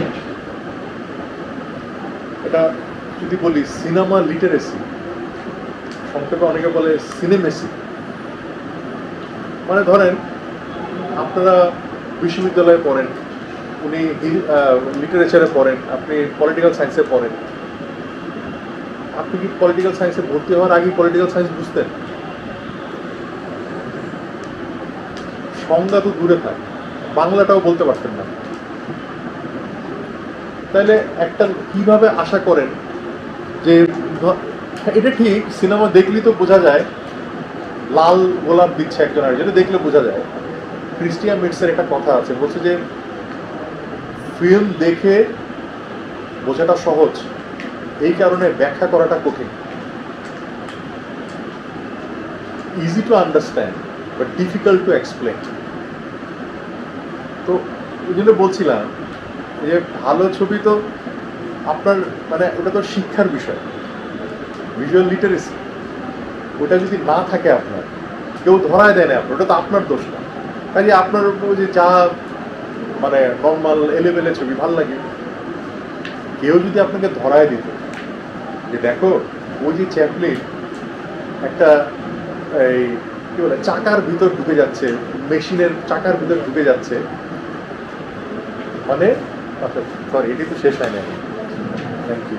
তো একটা চাকার ভিতর ঢুকে যাচ্ছে এবং সে পার্ট অফ দ্য মেশিনারিজ হয়ে যাচ্ছে। এবং ওই ছবিটার মানে ওই ওই ওই ছবির ভিতরে একটা জিনিস মনে আছে নিশ্চয়ই, চ্যাপলিন ওইখানে নাট বোল্ট ট্রাই করে, তাই না? মানে কারখানায় ও যেরকম করে ও বাইরে এসে ওরকম করতে থাকে, নাট বোল্ট, মানে ওটা ওটা প্র্যাকটিস হয়ে যায়, ঠিক আছে? ও চারে দেখে সেটাই ওরকম অভ্যাস হয়ে যায়। ওইটা যার ধরেন সিনেমেসি নাই, সিনেমা লিটারেসি নাই, সে দেখে হাসবে, এই চ্যাপলিনের কি অবস্থা, ও দেখি হয়ে গেছে, কি বলে মুদ্রা দোষে পরিণত হয়েছে। কিন্তু যার সিনেমা লিটারেসি আছে সে বলবে কি যে এইটা হচ্ছে মার্কসের এলিয়েনেশন থিওরির রিফ্লেকশন। সাথে সাথে তো চ্যাপলিনকে মার্কসিস্ট বলে সন্দেহ করেন, কমিউনিস্ট বলে সন্দেহ করেন। আর ওই রিডিংটা তো আছে ওটার মধ্যে। কাজে যে ওই রিডিংটা নিবে সেটা আমরা সে দুইটা লেয়ারে গিয়ে অ্যাপ্রিসিয়েট করছি, তাই না? আমরা ফিল্ম অ্যাপ্রিসিয়েশন করি না? তো এই যে ফিল্ম অ্যাপ্রিসিয়েশনের কাজটাই তো এটা।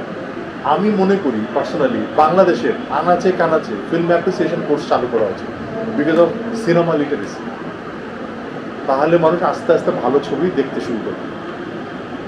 একটা সময় ছিল যখন চলচ্চিত্র সংসদ আন্দোলন এরা এই কাজটা করত, কলকাতাতেও করতো, এবং মজার বিষয় কলকাতাতে এখনো হয়, এখনো ওদের হিউজ পরিমাণে ফিল্ম অ্যাপ্রিসিয়েশন কোর্স হয়। হয় না? কোথায় হয়? খুব শিল্পকলা তো আর মানে বাংলাদেশ না, শিল্পকলায় আমি নিয়েছি ক্লাস, শিল্পকলায় নিয়েছি সেটা গত বছর, তাও সেটা ওই বছরে একবার, আর এই বছর চট্টগ্রামে একটা হয়েছে। আমি বলছি যে শিল্পকলা তো একা কি করবে আসলে, শিল্পকলা একটা দুটো বছরে একটা দুটো ওইখানে ওইখানে করে, কিন্তু আমি সারা দেশে মানে চট্টগ্রাম, খুলনা, সিলেট, তাই না, ময়মনসিংহ, বরিশাল, মানে প্রত্যেকটা গ্রামে গঞ্জে যদি যেভাবে আমাদের অন্যান্য প্র্যাকটিসগুলো হয়, কোথায় না না আমি সে ড্রিক, কিন্তু এগুলো হচ্ছে কি খুবই ছোট ছোট আর্ট হাউস টাইপের, কিন্তু খুবই ঢাকা কেন্দ্রিক। ঢাকা কেন্দ্রিকের মধ্যে আবার এলিটদের জায়গা, মানে intellectual elite, alias process, Greek, খুবই ইন্টেলেকচুয়াল এলিট। কি ছবি দেখায় দেখেন গিয়ে?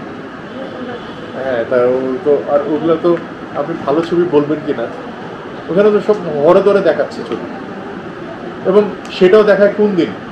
ওয়ার্কিং ডেতে, বুধবার দুপুর 2টায়।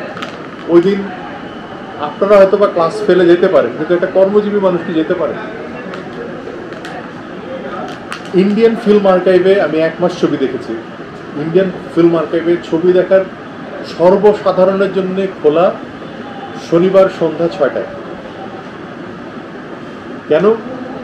টিকিট করতে হয় নাকি? না, ফ্রি, যে কেউ দেখতে পারে সন্ধ্যা 6:30টায়।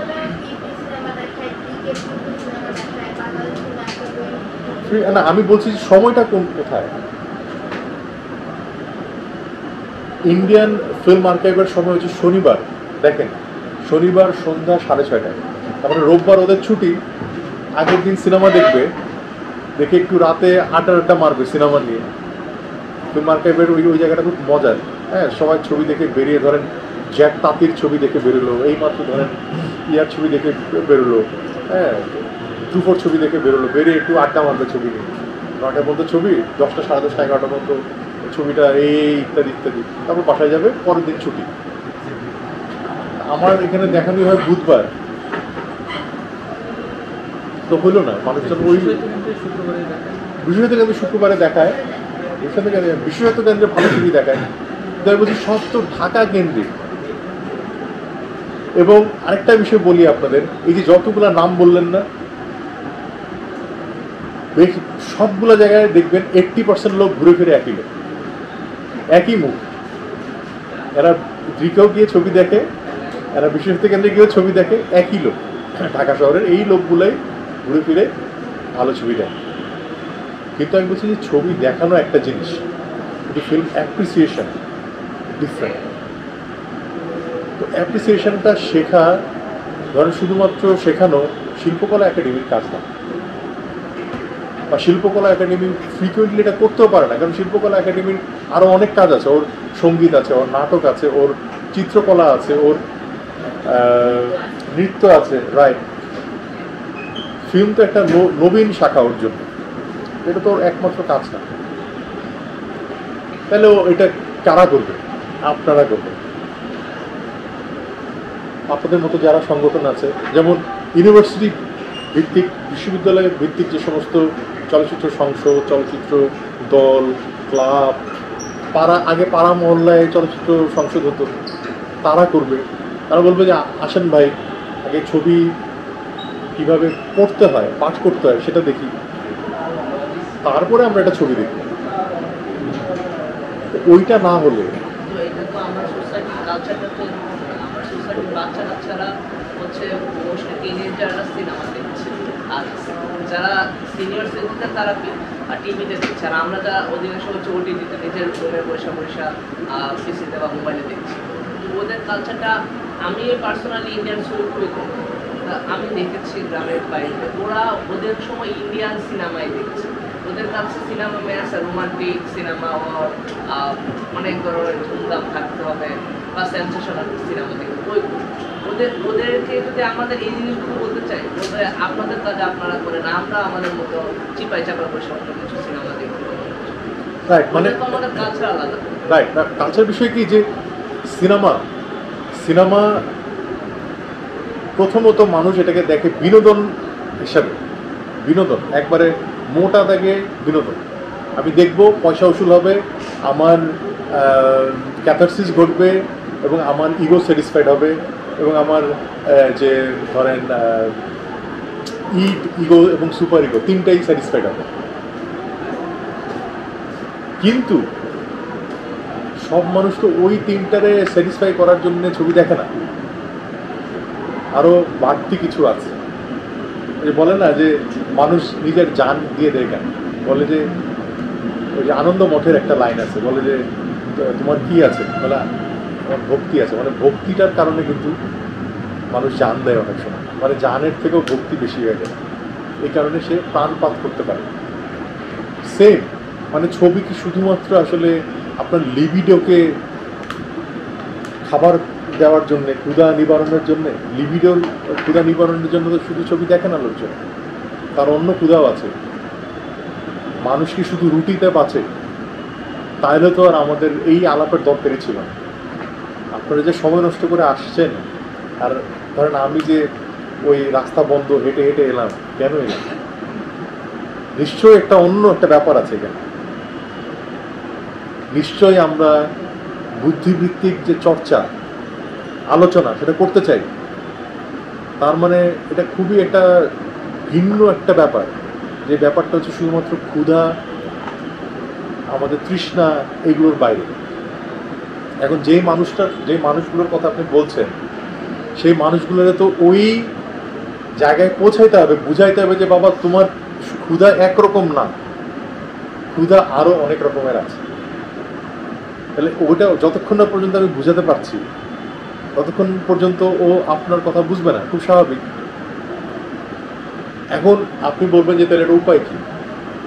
সোসাইটি ওয়েল, মানে আমরা আমাদের সোসাইটিকে, আমাদের শিক্ষা ব্যবস্থাকে, আমাদের সমস্ত কিছুকে এমন মানে পঙ্গু বিকলাঙ্গ করে রেখেছি, আমরা এই সোসাইটিতে এটা আশা করাই যায় না আসলে। মানে আমি যদি ধরেন কথার কথা বলি, ইউরোপ বা অন্যান্য জায়গায় তারা এখন ভিজুয়াল সিনেমা দেখায় বাচ্চাদের, প্রাইমারি স্কুলের বাচ্চাদের ছবি দেখায় নিয়মিত। আমাদের কয়টা স্কুলে ছবি দেখায় বাচ্চাদের, সিনেমা দেখায়? আমার বাচ্চা, আমি একটু পার্সোনাল আলাপ করি এই সুবাদে, আমার বাচ্চা ক্লাস 3-তে পড়ে এবং ওর গুপি গাইন বাঘাবাইনের ডায়লগ মুখস্থ, কারণ আমি কয়েকবার দেখেছি ওর এটা, এবং বুঝিয়ে বুঝিয়ে দিয়েছি, এখন আর বুঝাইতে হয় না, ও নিজের আনন্দেই দেখে। তো আমার কথাটা হলো যে ওকে, চ্যারিটি বিগিনস অ্যাট হোম, মানে স্কুলিংটা বাসা থেকে হয়, ফাইন, তাহলে আপনি প্রতিষ্ঠান রাখছেন কেন? প্রতিষ্ঠান উঠায় দেন। প্রতিষ্ঠান এই কারণেই রাখা হয়েছে যে সব বাসায় এই শিক্ষা হবে না, কাজেই একটা সমন্বিত জায়গায় এসে ছেলেমেয়েরা শিখবে, এবং শিখবে কি করে? আনন্দের সাথে শিখবে। শিখবে কি করে? সুকুমার বৃত্তি উন্মেষের মাধ্যমে শিখবে। সেই সুযোগই তো নাই। আপনার দেশে পড়াশোনার মানে হচ্ছে মানে ঠুসে ঠুসে না, যে GPA 5, মানে আপনি গিয়ে বমি করে দেবেন ইত্যাদি। আমি দেখলাম যে আমাদের পাঠ্য বইতে এগুলো খুবই রেলেভেন্ট আলোচনা। মনে হতে পারে যে ভাই কি সিনেমার আলাপে কই চলে গেলেন, না না, খুবই রেলেভেন্ট, খুবই প্রাসঙ্গিক আলোচনা। কেন বলছি কেন প্রাসঙ্গিক? কারণ আলাপটা তো ওইটা না যে কেন ভালো ছবি দেখতে চায় না 1 নম্বর, আর কেন ভালো ছবি হয় না, আলাপটা তো ওই জায়গায়। তাহলে আসেন এই দুইটা আলাপ কোথায় আছে আসলে? আরে ভাই, মানে কে ছবি বানাবে আর কে ছবি দেখবে? আমরাই তো। তাহলে আমরা আমাদের বেড়ে ওঠার ক্ষেত্রেই যদি আমরা গলত, মানে এটা মানে ফ্যাক্টরিতেই যদি থাকে গন্ডগোল দিয়ে আমরা বড় করি, তো ওই জিনিস তো ও রিসিভারই নাই। ও মানে আপনি ওই রিসিভার ট্রানজিস্টার ওইটা দিয়েই দেন না, আপনি মেশিনটাই দিয়ে দেন না, ও কি রিসিভ করবে? সোজা না? মানে আপনি মেকানিক্যাল ওয়েতে যদি চিন্তা করেন, তো আপনি যখন বড় হচ্ছেন, শিশু বয়সে যখন বড় হচ্ছেন, আপনার ভিজুয়াল লিটারেসি তৈরি করতে পারেন না 1 নাম্বার, কারণ লিটারেসি তৈরি করার মতো লোকই নেই আপনার। দ্বিতীয় কথা হচ্ছে আপনি বিনা বিচারে বাংলাদেশের মানুষ, বাংলা ভাষাভাষী মানুষকে ইংরেজি শেখাচ্ছেন। ভাই, আপনি আশা করছেন ও বাংলা সিনেমা বানাবে? এ তো অসম্ভব। আপনি সোনার পাথর বাটি আশা করছেন। একটা যে জেনারেশন তৈরি হচ্ছে, ওই জেনারেশন মনেই করছে আমার ইংরেজি শেখাটা খুব জরুরি, ও মনেই করছে বাংলা শেখাটার খুব একটা জরুরি না, দরকার নেই, অপ্রয়োজনীয়। বাংলায় কেউ যদি চান্স পায়, সে হাতে পায়ে ধরে গিয়ে বাংলা চেঞ্জ করে অন্য সাবজেক্ট নেয়, হচ্ছে বাস্তবতা। আপনি ইরানিয়ান ফিল্মের কথা বললো না, কে যেন বললো? আপনি বলেন তো একটা ইরানিয়ান ফিল্মের কথা বলেন যেটা পারস্য কাব্য সাহিত্য থেকে বিচ্ছিন্ন, বলতে পারবেন? মানে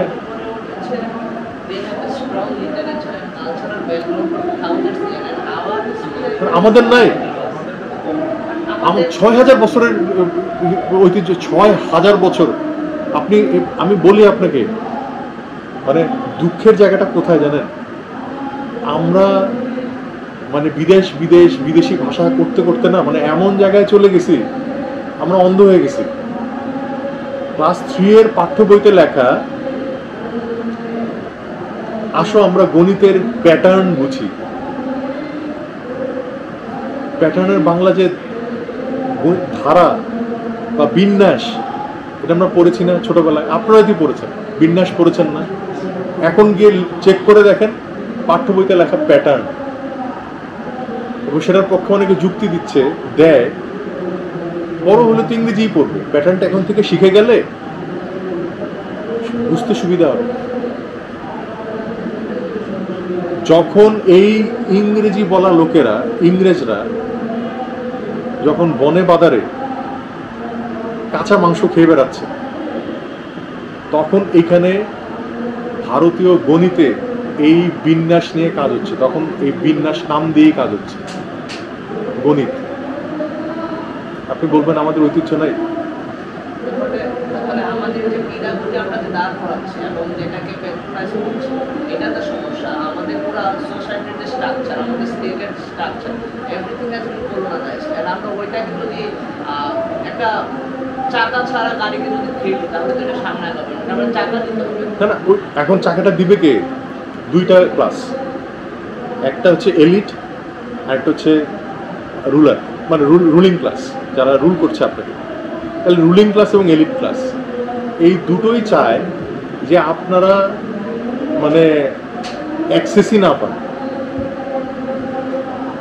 অ্যাক্সেস যদি না দেয় তাহলে সেটা তো মানে সেটা ডেমোক্রেটাইজেশনও ঘটে না, সেটার উন্মেষও ঘটে না। তারপর এটা আপনি এমন এক শিক্ষা ব্যবস্থার মধ্যে, আমাদের দেশে 5 রকম শিক্ষা ব্যবস্থা, এটা কি মানে হাস্যকর না? মানে আপনি যদি বাইরের উন্নত দেশগুলোতে দেখেন 5 রকম শিক্ষা ব্যবস্থা কোন দেশে আছে? আপনি একদল লোককে বানাচ্ছেন যারা মানে বহু লোককে যারা মাতৃভাষায় চিন্তাই করতে পারে না, এবং মাতৃভাষা যে জরুরি জানা। মাতৃভাষা জানা মানে কি শুধুমাত্র মাতৃভাষা জানা? আচ্ছা, মাতৃভাষা মানে কি মায়া যে ভাষায় কথা বলে সেটা না, তো এটাও মেটাফোর। মা যেমন শিশুকে দুগ্ধ দানের মধ্য দিয়ে একটা শিশুকে বড় করে, সন্তানকে বড় করে, ভাষা, আপনার ভাষা যে ভাষা আপনাকে দুগ্ধ দান মানে হচ্ছে এইখানে দুগ্ধ মানে হচ্ছে সেই ভাষার সাথে সংশ্লিষ্ট সংস্কৃতি, কৃষ্টি, ইতিহাস, রাজনীতি, সমস্ত সাহিত্য, সমস্ত কিছু আপনাকে ফিড করে, খাওয়ায় ভাষাটা। আপনি বলেন ভাষা ছাড়া আপনি এই সকল জিনিস কিভাবে, ম্যাট্রিক্সের যেমন পিছনে জ্যাক দিয়ে ঢুকায় দেয় ডাটা, আপনার জ্যাক কোনটা? ভাষা। ভাষা ছাড়া তো আপনি এটা কী করবেন? আপনি হ্যাঁ, কে কথা বলছেন? এখানে কথা হচ্ছে আমাদের যে সোশ্যালাইজেশন, সামাজিকরণ, যেটা হচ্ছে ভাষা এখানে মূল জিনিস। আমাদের কিভাবে শেখানো হচ্ছে, বা আমরা যদি চিন্তা করি যে মুক্ত চিন্তা করছি, বাট আমরা ভাষা ছাড়া তো চিন্তা করতে পারছি। এখন আমাদের সমাজে, এখন সোসাইটিতে যেটা আছে, পিছনের একটা অজপাড়াকারী আপনি কথা বলছেন, তো ওই সমাজের যে একটা সন্তান গড়ে হয়ে উঠবে, ওর বাবা মার তো ওই ধরনের ব্যাকআপটা নাই যে ওর ছেলেকে বোঝাবে যে কোনটা ভালো আর মন্দ। আর ও যে একটা রুলিং ক্লাসে উঠতে চাচ্ছে, যে আপনি বলেন যে এলিটে উঠতে দিচ্ছে না, তো এক্সিস্টিং এলিট যারা আছে তারা তো কলোনালাইজ, তাদের ব্রেন, কালচার আর এভরিথিং কলোনালাইজ। তো ও যখন ওর সোসাইটিতে একটা পদে উঠতে চাচ্ছে, তখন তো ওর এটা ফাইট করতে হচ্ছে যে ওর যে বাপ মার এক্সিস্টিং যে সোসাইটির কালচার আছে ওটা যখন ও ফলো করছে, তো ও তখন খেয়াল চাচ্ছে। আমি বলছি যে ঔপনিবেশিক যে জড়তা, ঔপনিবেশিক জড়তার মধ্যে তো আমরা আছি, সেটা তো একটা বড় জায়গা। হ্যাঁ, বড় জায়গা মানে ধর এরা মনেই করছে যে আমাদের এখন ইংলিশ মিডিয়াম মাদ্রাসাও করা দরকার, এটা তারা মনে করছে। হ্যাঁ, কেন আছে তো, অহরহ আছে। আমার কথা হলো, আমার প্লিজ আমাকে ভুল বুঝবেন না, আমার ইংরেজি নিয়ে কোনো বিদ্বেষ নাই, স্প্যানিশ নিয়ে কোনো বিদ্বেষ নাই, আরবি নিয়ে কোনো বিদ্বেষ নাই, ফরাসি ভাষা নিয়ে কোনো বিদ্বেষ নাই। আপনারা শেখেন, ভাষা শিখতে কী সমস্যা? ভাষা শিখলে তো মানে অন্য একটা জানালা খুলে যায়। কিন্তু যেই ভাষায় আপনি শিল্প সৃজন করবেন, ভালো ছবি, তা আপনি কি ইংরেজিতে ছবি বানাবেন? তা তো না। আপনি হিন্দিতে ছবি বানাবেন? তা তো না। তাহলে বাংলায় ছবি বানাবেন। তাহলে বাংলায় আপনি একটা মানে এটাকে কি বলে, অভিব্যক্তি, ইংরেজিতে বলে এক্সপ্রেশন, কিভাবে প্রকাশ করতে হয় সেটাই জানেন না। আপনি জানেন না মানে সৈয়দ মুস্তফা আলী কি লিখেছেন, আপনি জানেন না শিবরাম চক্রবর্তী কিভাবে এক্সপ্রেস করেছেন, আপনি জানেন না যে বিভূতিভূষণ কি করে এক্সপ্রেস করছে বা অভিব্যক্তি মানে প্রকাশ করছে। তাহলে আপনার পক্ষে কি অন্য চলচ্চিত্রের মতো এত সফিস্টিকেটেড, এত স্পর্শকাতর শিল্প সৃজন করা কি সম্ভব? মানে আমি বলছি, একটা ভাষা সংস্কৃতি যদি আপনার রক্তের মধ্যে না খেলে, মানে ধরেন গদারকে গিয়ে একটা ইন্টারভিউ নেন তো, ও ইংরেজি পারে? ফরাসি ছাড়া ছাড়া কথাই বলে না। পারলেও বলো। ধরেন পারলেও বলে না, বলবেও বলবে না তো। ভিম ভ্যান্ডার্স বা অন্য, আমার কথা হলো কি যে ভাষাকে যদি প্রথমত আপনি যে শিল্প সৃষ্টি করতে চান, কবিতা লেখেন, গল্প লেখেন, যা ইচ্ছা তাই করেন, ইভেন আপনি একটা মূর্তি বানান, স্কাল্পচার বানান, ইভেন আপনি একটা বিল্ডিং ডিজাইন করেন, আপনার ভাষা যদি ঠিকঠাকভাবে আপনার শরীরে প্রবাহিত না হয়, মানে কি বলে এটাকে, আপনি যদি জারিত না করেন ভাষাকে, আপনার ভাষাকে, কথার কথা বলি, আপনি বাংলাদেশ থেকে ওই সমস্ত প্রজেক্টই আর্কিটেকচারাল ডিজাইনে পুরস্কার পাচ্ছে যেগুলো গ্রাম বাংলার সাথে যায়, অর্থাৎ বাংলাদেশের পরিবেশের সাথে পরিবেশ বান্ধব, অর্থাৎ বাংলাদেশের এটা বলে মানে ইকোলজিটা বোঝা, যে বাংলাদেশে ঠান্ডা বাতাস কোন দিক দিয়ে আসে, দক্ষিণ আর উত্তর দিক থেকে আসে, পূর্ব পশ্চিম দিকে তো আসে না। তাহলে আপনি পূর্ব পশ্চিমে যদি অনেক খোলা বারান্দা রাখেন, হ্যাঁ, এবং দক্ষিণ উত্তরে যদি বন্ধ রাখেন, তাহলে সেটা ভালো আছে। আচ্ছা আচ্ছা, তো ঠিক আছে, থ্যাংক ইউ। হ্যাঁ, তো সেইটা সে বাস্তুতন্ত্র তো আপনারা বুঝতে হবে। এখন এই বাস্তুতন্ত্র আপনি বোঝা সম্ভব যদি আপনি আপনার সংস্কৃতি এবং ভাষা না জানেন। এই বাস্তুতন্ত্রের মধ্যে ঢুকবেন কি দিয়ে? ভাষা দিয়ে। আচ্ছা, একটা প্রশ্ন করি, আপনারা স্বপ্ন কোন ভাষায় দেখেন? হ্যাঁ, উর্দুতে দেখেন না তো, ইংরেজিতে দেখেন না। আমি একটু শেষ করি। হ্যাঁ, দেখেন, তার মানে হচ্ছে যে আপনার ভাষা মানে আনকনশাস স্প্লিট হয়ে গেছে দুই ভাষার মধ্যে। আপনার যে অচেতন, সে অচেতনের মধ্যে অন্য ভাষা হানা দিচ্ছে, সেটা হইতেই পারে। আমি এটা দোষেরও কিছু বলছি না, আমি বলছি যে মানুষ মূলত, আপনি নিশ্চয়ই এটা বলতে চান না আমাকে যে আপনি স্বপ্নের মধ্যে মানে মূলত ইংরেজি ভাষার স্বপ্ন দেখেন, এটা বলতে চান? মূলত কোন ভাষার স্বপ্ন দেখেন? বাংলায়। ধরেন আজকে আপনি আলিয়াস ফর্সেসে গেছেন, ওইখানে যে ডিরেক্টর, ও আমার বন্ধু ফাসোয়া, খুব বয়স্ক লোক। ফাসোয়া ধরেন ফ্রেঞ্চ ভাষায় 1 ঘন্টা বক্তৃতা দিছে, এবং আপনি বাধ্য হয়ে শুনছেন সে ফ্রেঞ্চ বক্তৃতা। ধরেন আপনি সেদিন রাতে ফ্রেঞ্চ এক অক্ষর না বুঝেও ওই লোকটা ফ্রেঞ্চ ভাষায় কিছু একটা বলছে, এরকম স্বপ্ন দেখতে পারেন? দেখতে পারেন তো? আপনি ধরেন ফ্রেঞ্চ জানেনই না, কিন্তু আপনার মগজ বলছে ওই লোকটা ফ্রেঞ্চ ভাষায় কি যেন বলছে, এরকম স্বপ্ন দেখতে পারেন। তার মানে এই না যে আপনার অচেতন ফ্রেঞ্চ বুঝে ফেলছে, সেটা না। তাহলে মূলত আপনি স্বপ্ন দেখেন বাংলাদেশের মানুষ বাংলা ভাষায়, কিন্তু দুঃখের বিষয়ে যারা ধরেন মানে বিদেশি ভাষায় বেশি জোর দেয়, বা বিদেশি ভাষায় যারা মানে দিন রাত যাপন করার চেষ্টা করছে, সেই আমার কথা হলো যে যেই ভাষায় আপনি স্বপ্ন দেখেন না, সেই ভাষায় আপনার পক্ষে শিল্প সৃষ্টি করা মুশকিল। আমার কথা খুব পরিষ্কার। কাজেই আপনি যদি ইংরেজিতে ছবি বানাতে চান, তাহলে আপনি, আমার মনে হয় যে ইংল্যান্ডে গিয়ে থাকেন 10 বছর, থেকে নুয়ান্সগুলো বোঝার চেষ্টা করেন। কারণ সত্যজিৎকে বহুবার বলা হয়েছে হলিউডে গিয়ে ছবি বানানোর জন্য। এ লোকের কি স্কোপ ছিল না? স্কোপ ছিল তো, তিনি জান নাই। মৃণাল সেনকে বলা হয়েছে, জান নাই, কারণ উনি মনেই করছেন যে ভাই ওইখানে গিয়ে আমি কি ছবি বানাবো, আমি তো ওদের নুয়ান্সই ওই কালচার, ওরা ধরেন যে সাটল একটা কমেডি করে দিবে, বা আমরা যে করে দেই, এটা কি বিদেশিরা বুঝতে পারে সবসময়? অসম্ভব, রাইট? তাহলে আপনার সংস্কৃতি এইটা আপনি বুঝেন কি করে? ভাষা দিয়ে বুঝেন।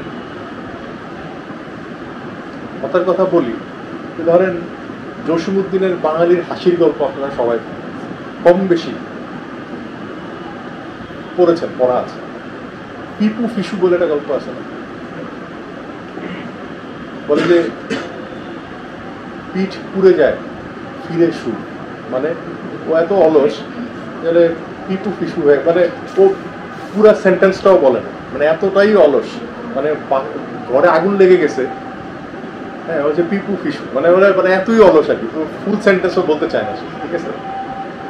এখন এই যে ধরেন এটা খুবই গ্রাম বাংলার, খুবই মানে এটা জানে না এমন লোক খুব মুশকিল, জানে এটা এটা খুব প্রচলিত একটা ব্যাপার। এখন ধরেন আপনি কোনো একটা সিনেমায় কোনো একটা ডায়লগে আপনি এটা এই তুই তো পিপু ফিসু হয়ে গেলি দিয়ে আপনি চলে গেলেন অন্য ডায়লগে, এখন যার বোঝার সে তো বুঝে নিছে, সে হো হো করে হাসবে। এইখানেই তো ডিফারেন্সটা হয়ে যায়। একটা ডায়লগে আপনি পার্থক্য তৈরি করবেন কীভাবে, একটা সংলাপে পার্থক্য তৈরি করবেন কীভাবে? আপনার যদি পড়াশোনার ওই মাত্রা, আপনি গদারকে দেখেন তো, গদারের আলফাভিল ছবিটা যদি দেখেন, সমানে হচ্ছে কি ফরাসি কবিদের রেফারেন্স দিচ্ছে, খালি দিয়ে যাচ্ছে, ভালোবাসা কি জিনিস, বদলে আর রেফারেন্স দিচ্ছে, অমুক তমুক, মানে অস্থির করে ফেলছে, র্যাবোর রেফারেন্স দিচ্ছে, তো সব ফরাসি কবি। এমনকি ওদের পেইন্টারের রেফারেন্স দিচ্ছে, ওই যে মিজোসেন পিছনে রেখে দিছে পেন্টিং। তাহলে গদার কেন গদার হয়ে উঠছে? কারণ ওর কালচারটাও খুব ভালো জানে এবং ভাষাটা জানে বলে সেটা জানে, আদারওয়াইজ সেটা সম্ভবই ছিল না। আমি কি আমার ভাষা, মানে ভাষা জানা মানে কিন্তু প্যাকেজ, এটা একটা ফ্যামিলি প্যাকেজ। ভাষা জানা মানে, ভালো করে ভাষা জানা মানে আপনি আসলে প্যাকেজটাই জানতেছেন ভালো করে। এখন বিদেশের একজন যিনি ধরেন আমেরিকার যে ঝাড়ুদার, ও ইংরেজি ভালো বলতে পারে না, তার মানে কি ও ইংরেজদের সংস্কৃতি ভালো জানে, বোঝে না? তো সেম বাংলা ভাষা সবাই বলতে পারে, আমাদের রিক্সাওয়ালা থেকে, আমি ওদের ছোট করছি না, বলছি যে সবাই বাংলাটা বলতে পারে, তার মানে তো এই না সে বাংলাটা ভালো জানে, তা না। রবীন্দ্রনাথের শান্তিনিকেতনে সার্টিফিকেট দেওয়া হইতো যে অমুক বাংলা জানে, এনাফ, যথেষ্ট। তো এটা হচ্ছে আমার প্রশ্ন, আমরা কি আমাদের ভাষাটা জানি ভালো করে? যদি জানি তাহলে সেটাকে দৃশ্য মাধ্যমের যে ভাষা, সেটাতে অনুবাদ করাটা সহজ এবং সেখানে খেলাটা সহজ। যে কোনো, আপনি ধরেন একটা বাগধারা বলেন তো দেখি, যে কোনো একটা বাগধারা বলেন র্যান্ডমলি, যা মাথায় আসে একটা বাগ, আর আর আর সরি হজ বড়লো, আর আর আমরা কাঠের ঢেকি, হ্যাঁ হ্যাঁ, তুলসী বনের বাগ, ইন্টারেস্টিং। আর ধরেন আপনি ফিল্ম মেকার, খালি কলসি বাজবে, দারুণ। আপনি সিম্পলি ভিজুয়ালি ট্রান্সলেট করেন যা যা বললেন, তুলসী বনে বাঘ, খালি কলসি বাজে বেশি, এবার আপনি এটা দিয়ে একটা মন্তাজ তৈরি করেন। কারণ একটা ক্যারেক্টার, যে ক্যারেক্টার হচ্ছে বাখোয়াজি বেশি করে, কোনো একটা জায়গায় আপনি এই বাগধারাটা ঢুকাই দিলেন, খালি একটা কলস পড়লো তো অনেক ঝনঝন শব্দ করলো বা ইত্যাদি, হয়তোবা ওই বাখোয়াজ করা চরিত্রটা হয়তোবা সিম্পলি রান্নাঘরে ঢুকছিল রান্না করার জন্য, হয়তো চা বসাবো, চা হয়তো হাত থেকে ফেলে দিছে, তাহলে ঝনঝন আওয়াজ হলো, যার বোঝার সে তো বুঝে নিছে কি বোঝাচ্ছে। Visual translation. আপনি দেখেন, আমি একদম আক্ষরিক অর্থে বুঝাইলাম যে বাগধারা কিভাবে অনুদিত হতে পারে একটা দৃশ্য মাধ্যমে। কাজেই যে বাগধারা জানে না সে এটা বানাতেও পারবে না, আর যে বাগধারা জানে না সে এই দৃশ্য পাঠও করতে পারবে না। তার মানে একটা জিনিস পরিষ্কার, যারা ছবি বানাবে আর যারা ছবি পড়বে, আমি পড়বে কথাটা বলছি, পাঠ করবে, তারা কারা? তারা তো ওই যে যারা এখন ক্লাস 1, 2, 3-তে পড়ছে, তারাই তো। আমাদের শেষ, আমাদের আর আশা নাই। আপনারা কয়েকজন বাদে, মানে ধরেন আপনাদের তো একটা সচেতন ইচ্ছা আছে, কিন্তু এরকম সচেতন ইচ্ছা কয়জনের থাকে? সবাই তো অচেতন। আধমরাদের ঘামেরে তুই বাঁচা, ওরে নবীন ওরে আমার কাঁচা। তো এই আধমরাদের ঘামেরে বাঁচাতে গিয়ে তো আপনি কয়জনের ঘামেরে বাঁচাবেন ভাই? এই যে আপনি যে বললেন না, আপনি ঘামেরে বাঁচাতে গেছিলেন, তখন আপনারা বলছে ভাই তুমি তোমারটা নিয়ে থাকো, আমি আমার এটা দেখি। তো সংকট, সংকট হচ্ছে ওই যে বললাম যে আমাদের, মানে এটা অনেক সময় শিশু সুলভ মানে বক্তব্য মনে হতে পারে, কিন্তু আমি মনে করি এটাই মৌলিক বক্তব্য। যে আপনি যদি ভালো জাতি গঠন করতে চান এবং ভালো শিল্পী এবং শিল্প বোদ্ধা তৈরি করতে চান, সেটার শুরু করতে হবে প্রাথমিক অঙ্কুর এবং কিশলয় এই সমস্ত বাচ্চাদের দিয়ে। এটা একটা দীর্ঘমেয়াদী পরিকল্পনা। এটা আজকে কোনো ট্যাবলেট না, আপনার ট্যাবলেট খাওয়াই দিলাম আপনি কালকে থেকে সমাজদার হয়ে গেলেন, সেটা এরকম না। আসলে এটা গোটা প্রজন্ম লাগে আসলে বড় বা বোদ্ধা তৈরি হইতে, গোটা প্রজন্ম লাগে, এবং এটা দীর্ঘমেয়াদী পরিকল্পনা। আজকে হইলো কালকে, আজকে আপনি উইকিপিডিয়া থেকে নামায় কোনো রকম গুগল ট্রান্সলেটরে ট্রান্সলেট করে পাঠ্য বইতে ঢুকাই দিলেন, এ কি ছেলে খেলা? হয়েছে তো এই সমস্ত ঘটনা। তারপর আপনার ইচ্ছা হলো একটা চ্যাপ্টার ঠাস করে বাদ দিয়ে এটা রিলেভেন্স, মানে প্রাসঙ্গিক কি প্রাসঙ্গিক না, দিলেন দেশে ঢুকায়। এবার 100টা চলে গেল, এবারে 20টা ছিঁড়ে আরেকটা দিলেন ঠাসে ঢুকায়। আরে ক্লাস 1, 2, 3 এর বাচ্চা, 5 এর বাচ্চা, এই ওর সাথে এটা লেনা দেনা নাই ভাই, আপনি কেন টর্চার করতেছেন ওই ছেলেটাকে, ওই বাচ্চাটাকে? আপনার অধিকার নাই তো এটা করার। আপনি তাকে এমন জিনিস দেন যেটা তার প্রতিভা বিকাশে সহায়তা করে, যেটা মানে বৈজ্ঞানিকভাবে প্রমাণিত যে এই সমস্ত জিনিস পাঠ করলে, দেখলে সুকুমার বৃত্তির বিকাশ ঘটে, সেটা পড়ান তাকে। আপনি শাসক গোষ্ঠী আসছেন, 2 দিন পরে চলে যাবেন, আরেকজন আসবে, এই খেলা কি চলতে থাকবে? আরে ভাই, বাচ্চাদের নিয়ে এটা করার তো কোনো মানে নেই। আপনি লাখ লাখ লিফলেট ছাপান আর বাচ্চাদের স্কুলের সামনে গার্ডিয়ানদের কাছে বিলি করেন, সেটা করেন, তো কেউ মানা করছে না। বাচ্চাদের উপরে এই অত্যাচার কেন? মানে যন্তর মন্তর খোলার মধ্য দিয়ে তো কোনো সমাধান না। মানে তো হীরক রাজার দেশের কায়দা কানুন, তো একই হীরক রাজার দেশের কায়দা কানুন সারাক্ষণ চলছে। তাহলে তো আপনি কি পাবেন? ও তো ভয়ের চোটে বলে বাপ রে বাপ, এখন আমার এত কিছু মুখস্থ করতে হবে, আমার নামও মুখস্থ করতে হবে, সারা জীবনের নাম শুনবে, এত কিছু। ও তো চাপ চাপ। ভালো পৃথিবীর ভালো ভালো শিক্ষা প্রতিষ্ঠানে কি করায় বলেন তো? জাপান, ডেনমার্ক, ফিনল্যান্ড, সুইডেন, কি করায় ওখানে বলেন তো? হ্যাঁ, সরি,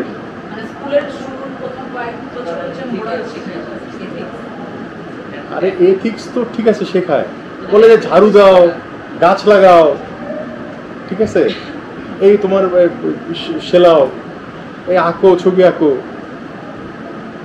এই চলতে থাকে ওদের কয়েক বছর ধরে।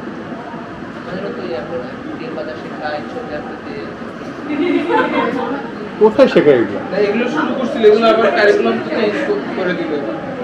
কারণ গার্ডিয়ানরা বলছে যে মাথা খারাপ, আমার সোনামণি ছেলে হাত পুড়িয়ে ফেলবে ডিম ভাজা শেখার জন্য। আচ্ছা, আমাদের স্ট্রাকচারেরও ঝামেলা আছে। যারা পাঠ দান করেন তারাও একটা বড় ভূমিকা পালন করেন, কিন্তু এখন কারণ আপনি যদি মনে করেন ডিম ভাজা নে, তোরা ডিম ভাজ, হলো না তো। আমার কথা হলো যে আপনি যদি বাচ্চাকে ইন্সপায়ার করতে না পারেন ভিতর থেকে যে কেন সে ডিম ভাজবে, কেন তার ডিম ভাজাটা শেখা জরুরি, কেন সে নিজের হাতে খাবে, কেন ওই নিজের হাতে খাওয়াটা জরুরি, তার বাচ্চাদের সেন্সরি প্রবলেম থাকে, সেটা কাটানোর জন্যে ভাত চটকে খাওয়াটা জরুরি, তার সেন্সরি প্রবলেমটা নাই হয়। তাহলে এইটা যদি শিক্ষক না জানে, না বোঝে, তাহলে তো সে এই নে খাবি না, চলে যায়, শেষ। তো যাই হোক, মানে আজকের আলোচনা আমি এখানে শেষ করি। সিএলআর জেমস বলে একজন মানে পণ্ডিত মানুষ, উনি ক্রিকেট সম্পর্কে একটা বক্তব্য দিয়েছিলেন আর কি, বিয়ন্ড দ্য বাউন্ডারিজ বইটার নাম। বলছে যে সেই লোক ক্রিকেট সম্পর্কে কিছুই জানে না যে শুধু ক্রিকেট জানে। আমি তার কথাটা নকল করে প্রায় সময় বলি যে সেই লোক সিনেমা সম্পর্কে কিছুই জানে না যে শুধু সিনেমাই জানে।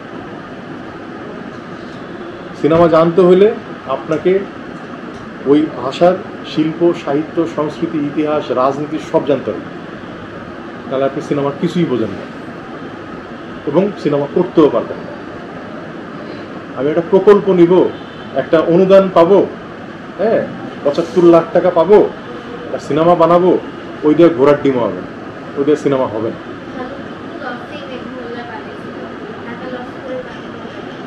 আমি বলছি যে এই মানুষগুলোর তো পঠন পাঠন আছে, তার তো পঠন পাঠন থাকতে হবে। মানে লস থাক, বেনিফিট থাক, সের থেকে বড় কথা হচ্ছে যে প্রকল্প, মানে আমার একটা ফিল্ম বানাতে, জাহিদুল মঞ্জন অনেক পরে গিয়ে সিনেমা বানাচ্ছে, সিনেমার সাথে যাপন করেছে জীবনযাপন করতে বহু পরে গিয়ে মাত্র 2টা সিনেমা বানাইছিল, একটা শর্ট ফিল্ম। আমি রিসেন্টলি সেই শর্ট ফিল্মটাও দেখছি, যেটা পুনেতে উনি স্টুডেন্ট ফিল্ম হিসেবে বানাইছিলেন, সেটাও আমি দেখছি। মানে ওনার 3টা কাজই আমার দেখা আছে। তো একটা মানুষ জীবনযাপন করে গিয়ে তার মনে হচ্ছে যে না, আমার এখন একটা ভিজুয়াল স্টোরি বলা জরুরি, তখন সেই ছবি বানাচ্ছে।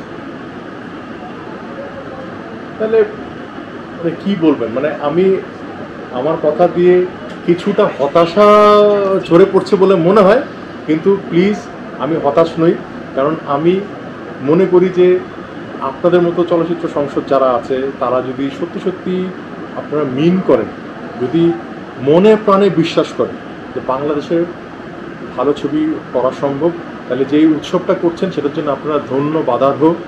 যে এই যে কি এই যে আমার ভাষার চলচ্চিত্র খুবই গুরুত্বপূর্ণ একটা উৎসব, খুবই গুরুত্বপূর্ণ। তা আমার ভাষার চলচ্চিত্রের মধ্যে আমি চাইব যে এখানে যদি বাংলা ভাষা ছাড়া অন্যান্য ভাষা, ত্রিপুরা, চাকমা ইত্যাদি, হ্যাঁ গত বছর আমরা ডিয়ার মাদার যেটা বলুন মৌ ভাষার সিনেমা, এই সিনেমাটা খুবই ভালো, খুবই ভালো, খুবই ভালো। এইটা মানে কথা হলো যে এইটাকে মানে এইটা তো ঢাকা বিশ্ববিদ্যালয় ছাড়া আমার চোখে পড়ে না, আর কেউ পড়ে না, আপনাদের সংসদ ছাড়া আমি চোখে পড়ে না, আমি দেখিনি। তো এটা খুবই ভালো উদ্যোগ, এবং আমি মনে করি যে আপনারা যত বেশি ভাষার উপর জোর দিবেন, আপনারা আসলে প্রতিনিয়ত ভালো চলচ্চিত্র, ভালো বাংলা চলচ্চিত্র বা আমার দেশের আমার ভাষার চলচ্চিত্র নির্মাণের ক্ষেত্রে এগিয়ে দিচ্ছেন, একটা অবদান রাখছেন। এটা খুব ক্ষুদ্র অবদান, বাট সেটা ফেলে দেওয়ার মতো না। তো এই আর কি, মানে আমার বক্তব্য অফিসিয়ালি শেষ করলাম। আনঅফিসিয়ালি যদি আপনাদের কোনো বলার থাকে, আমরা 2 ঘন্টা কথা বললাম অলমোস্ট।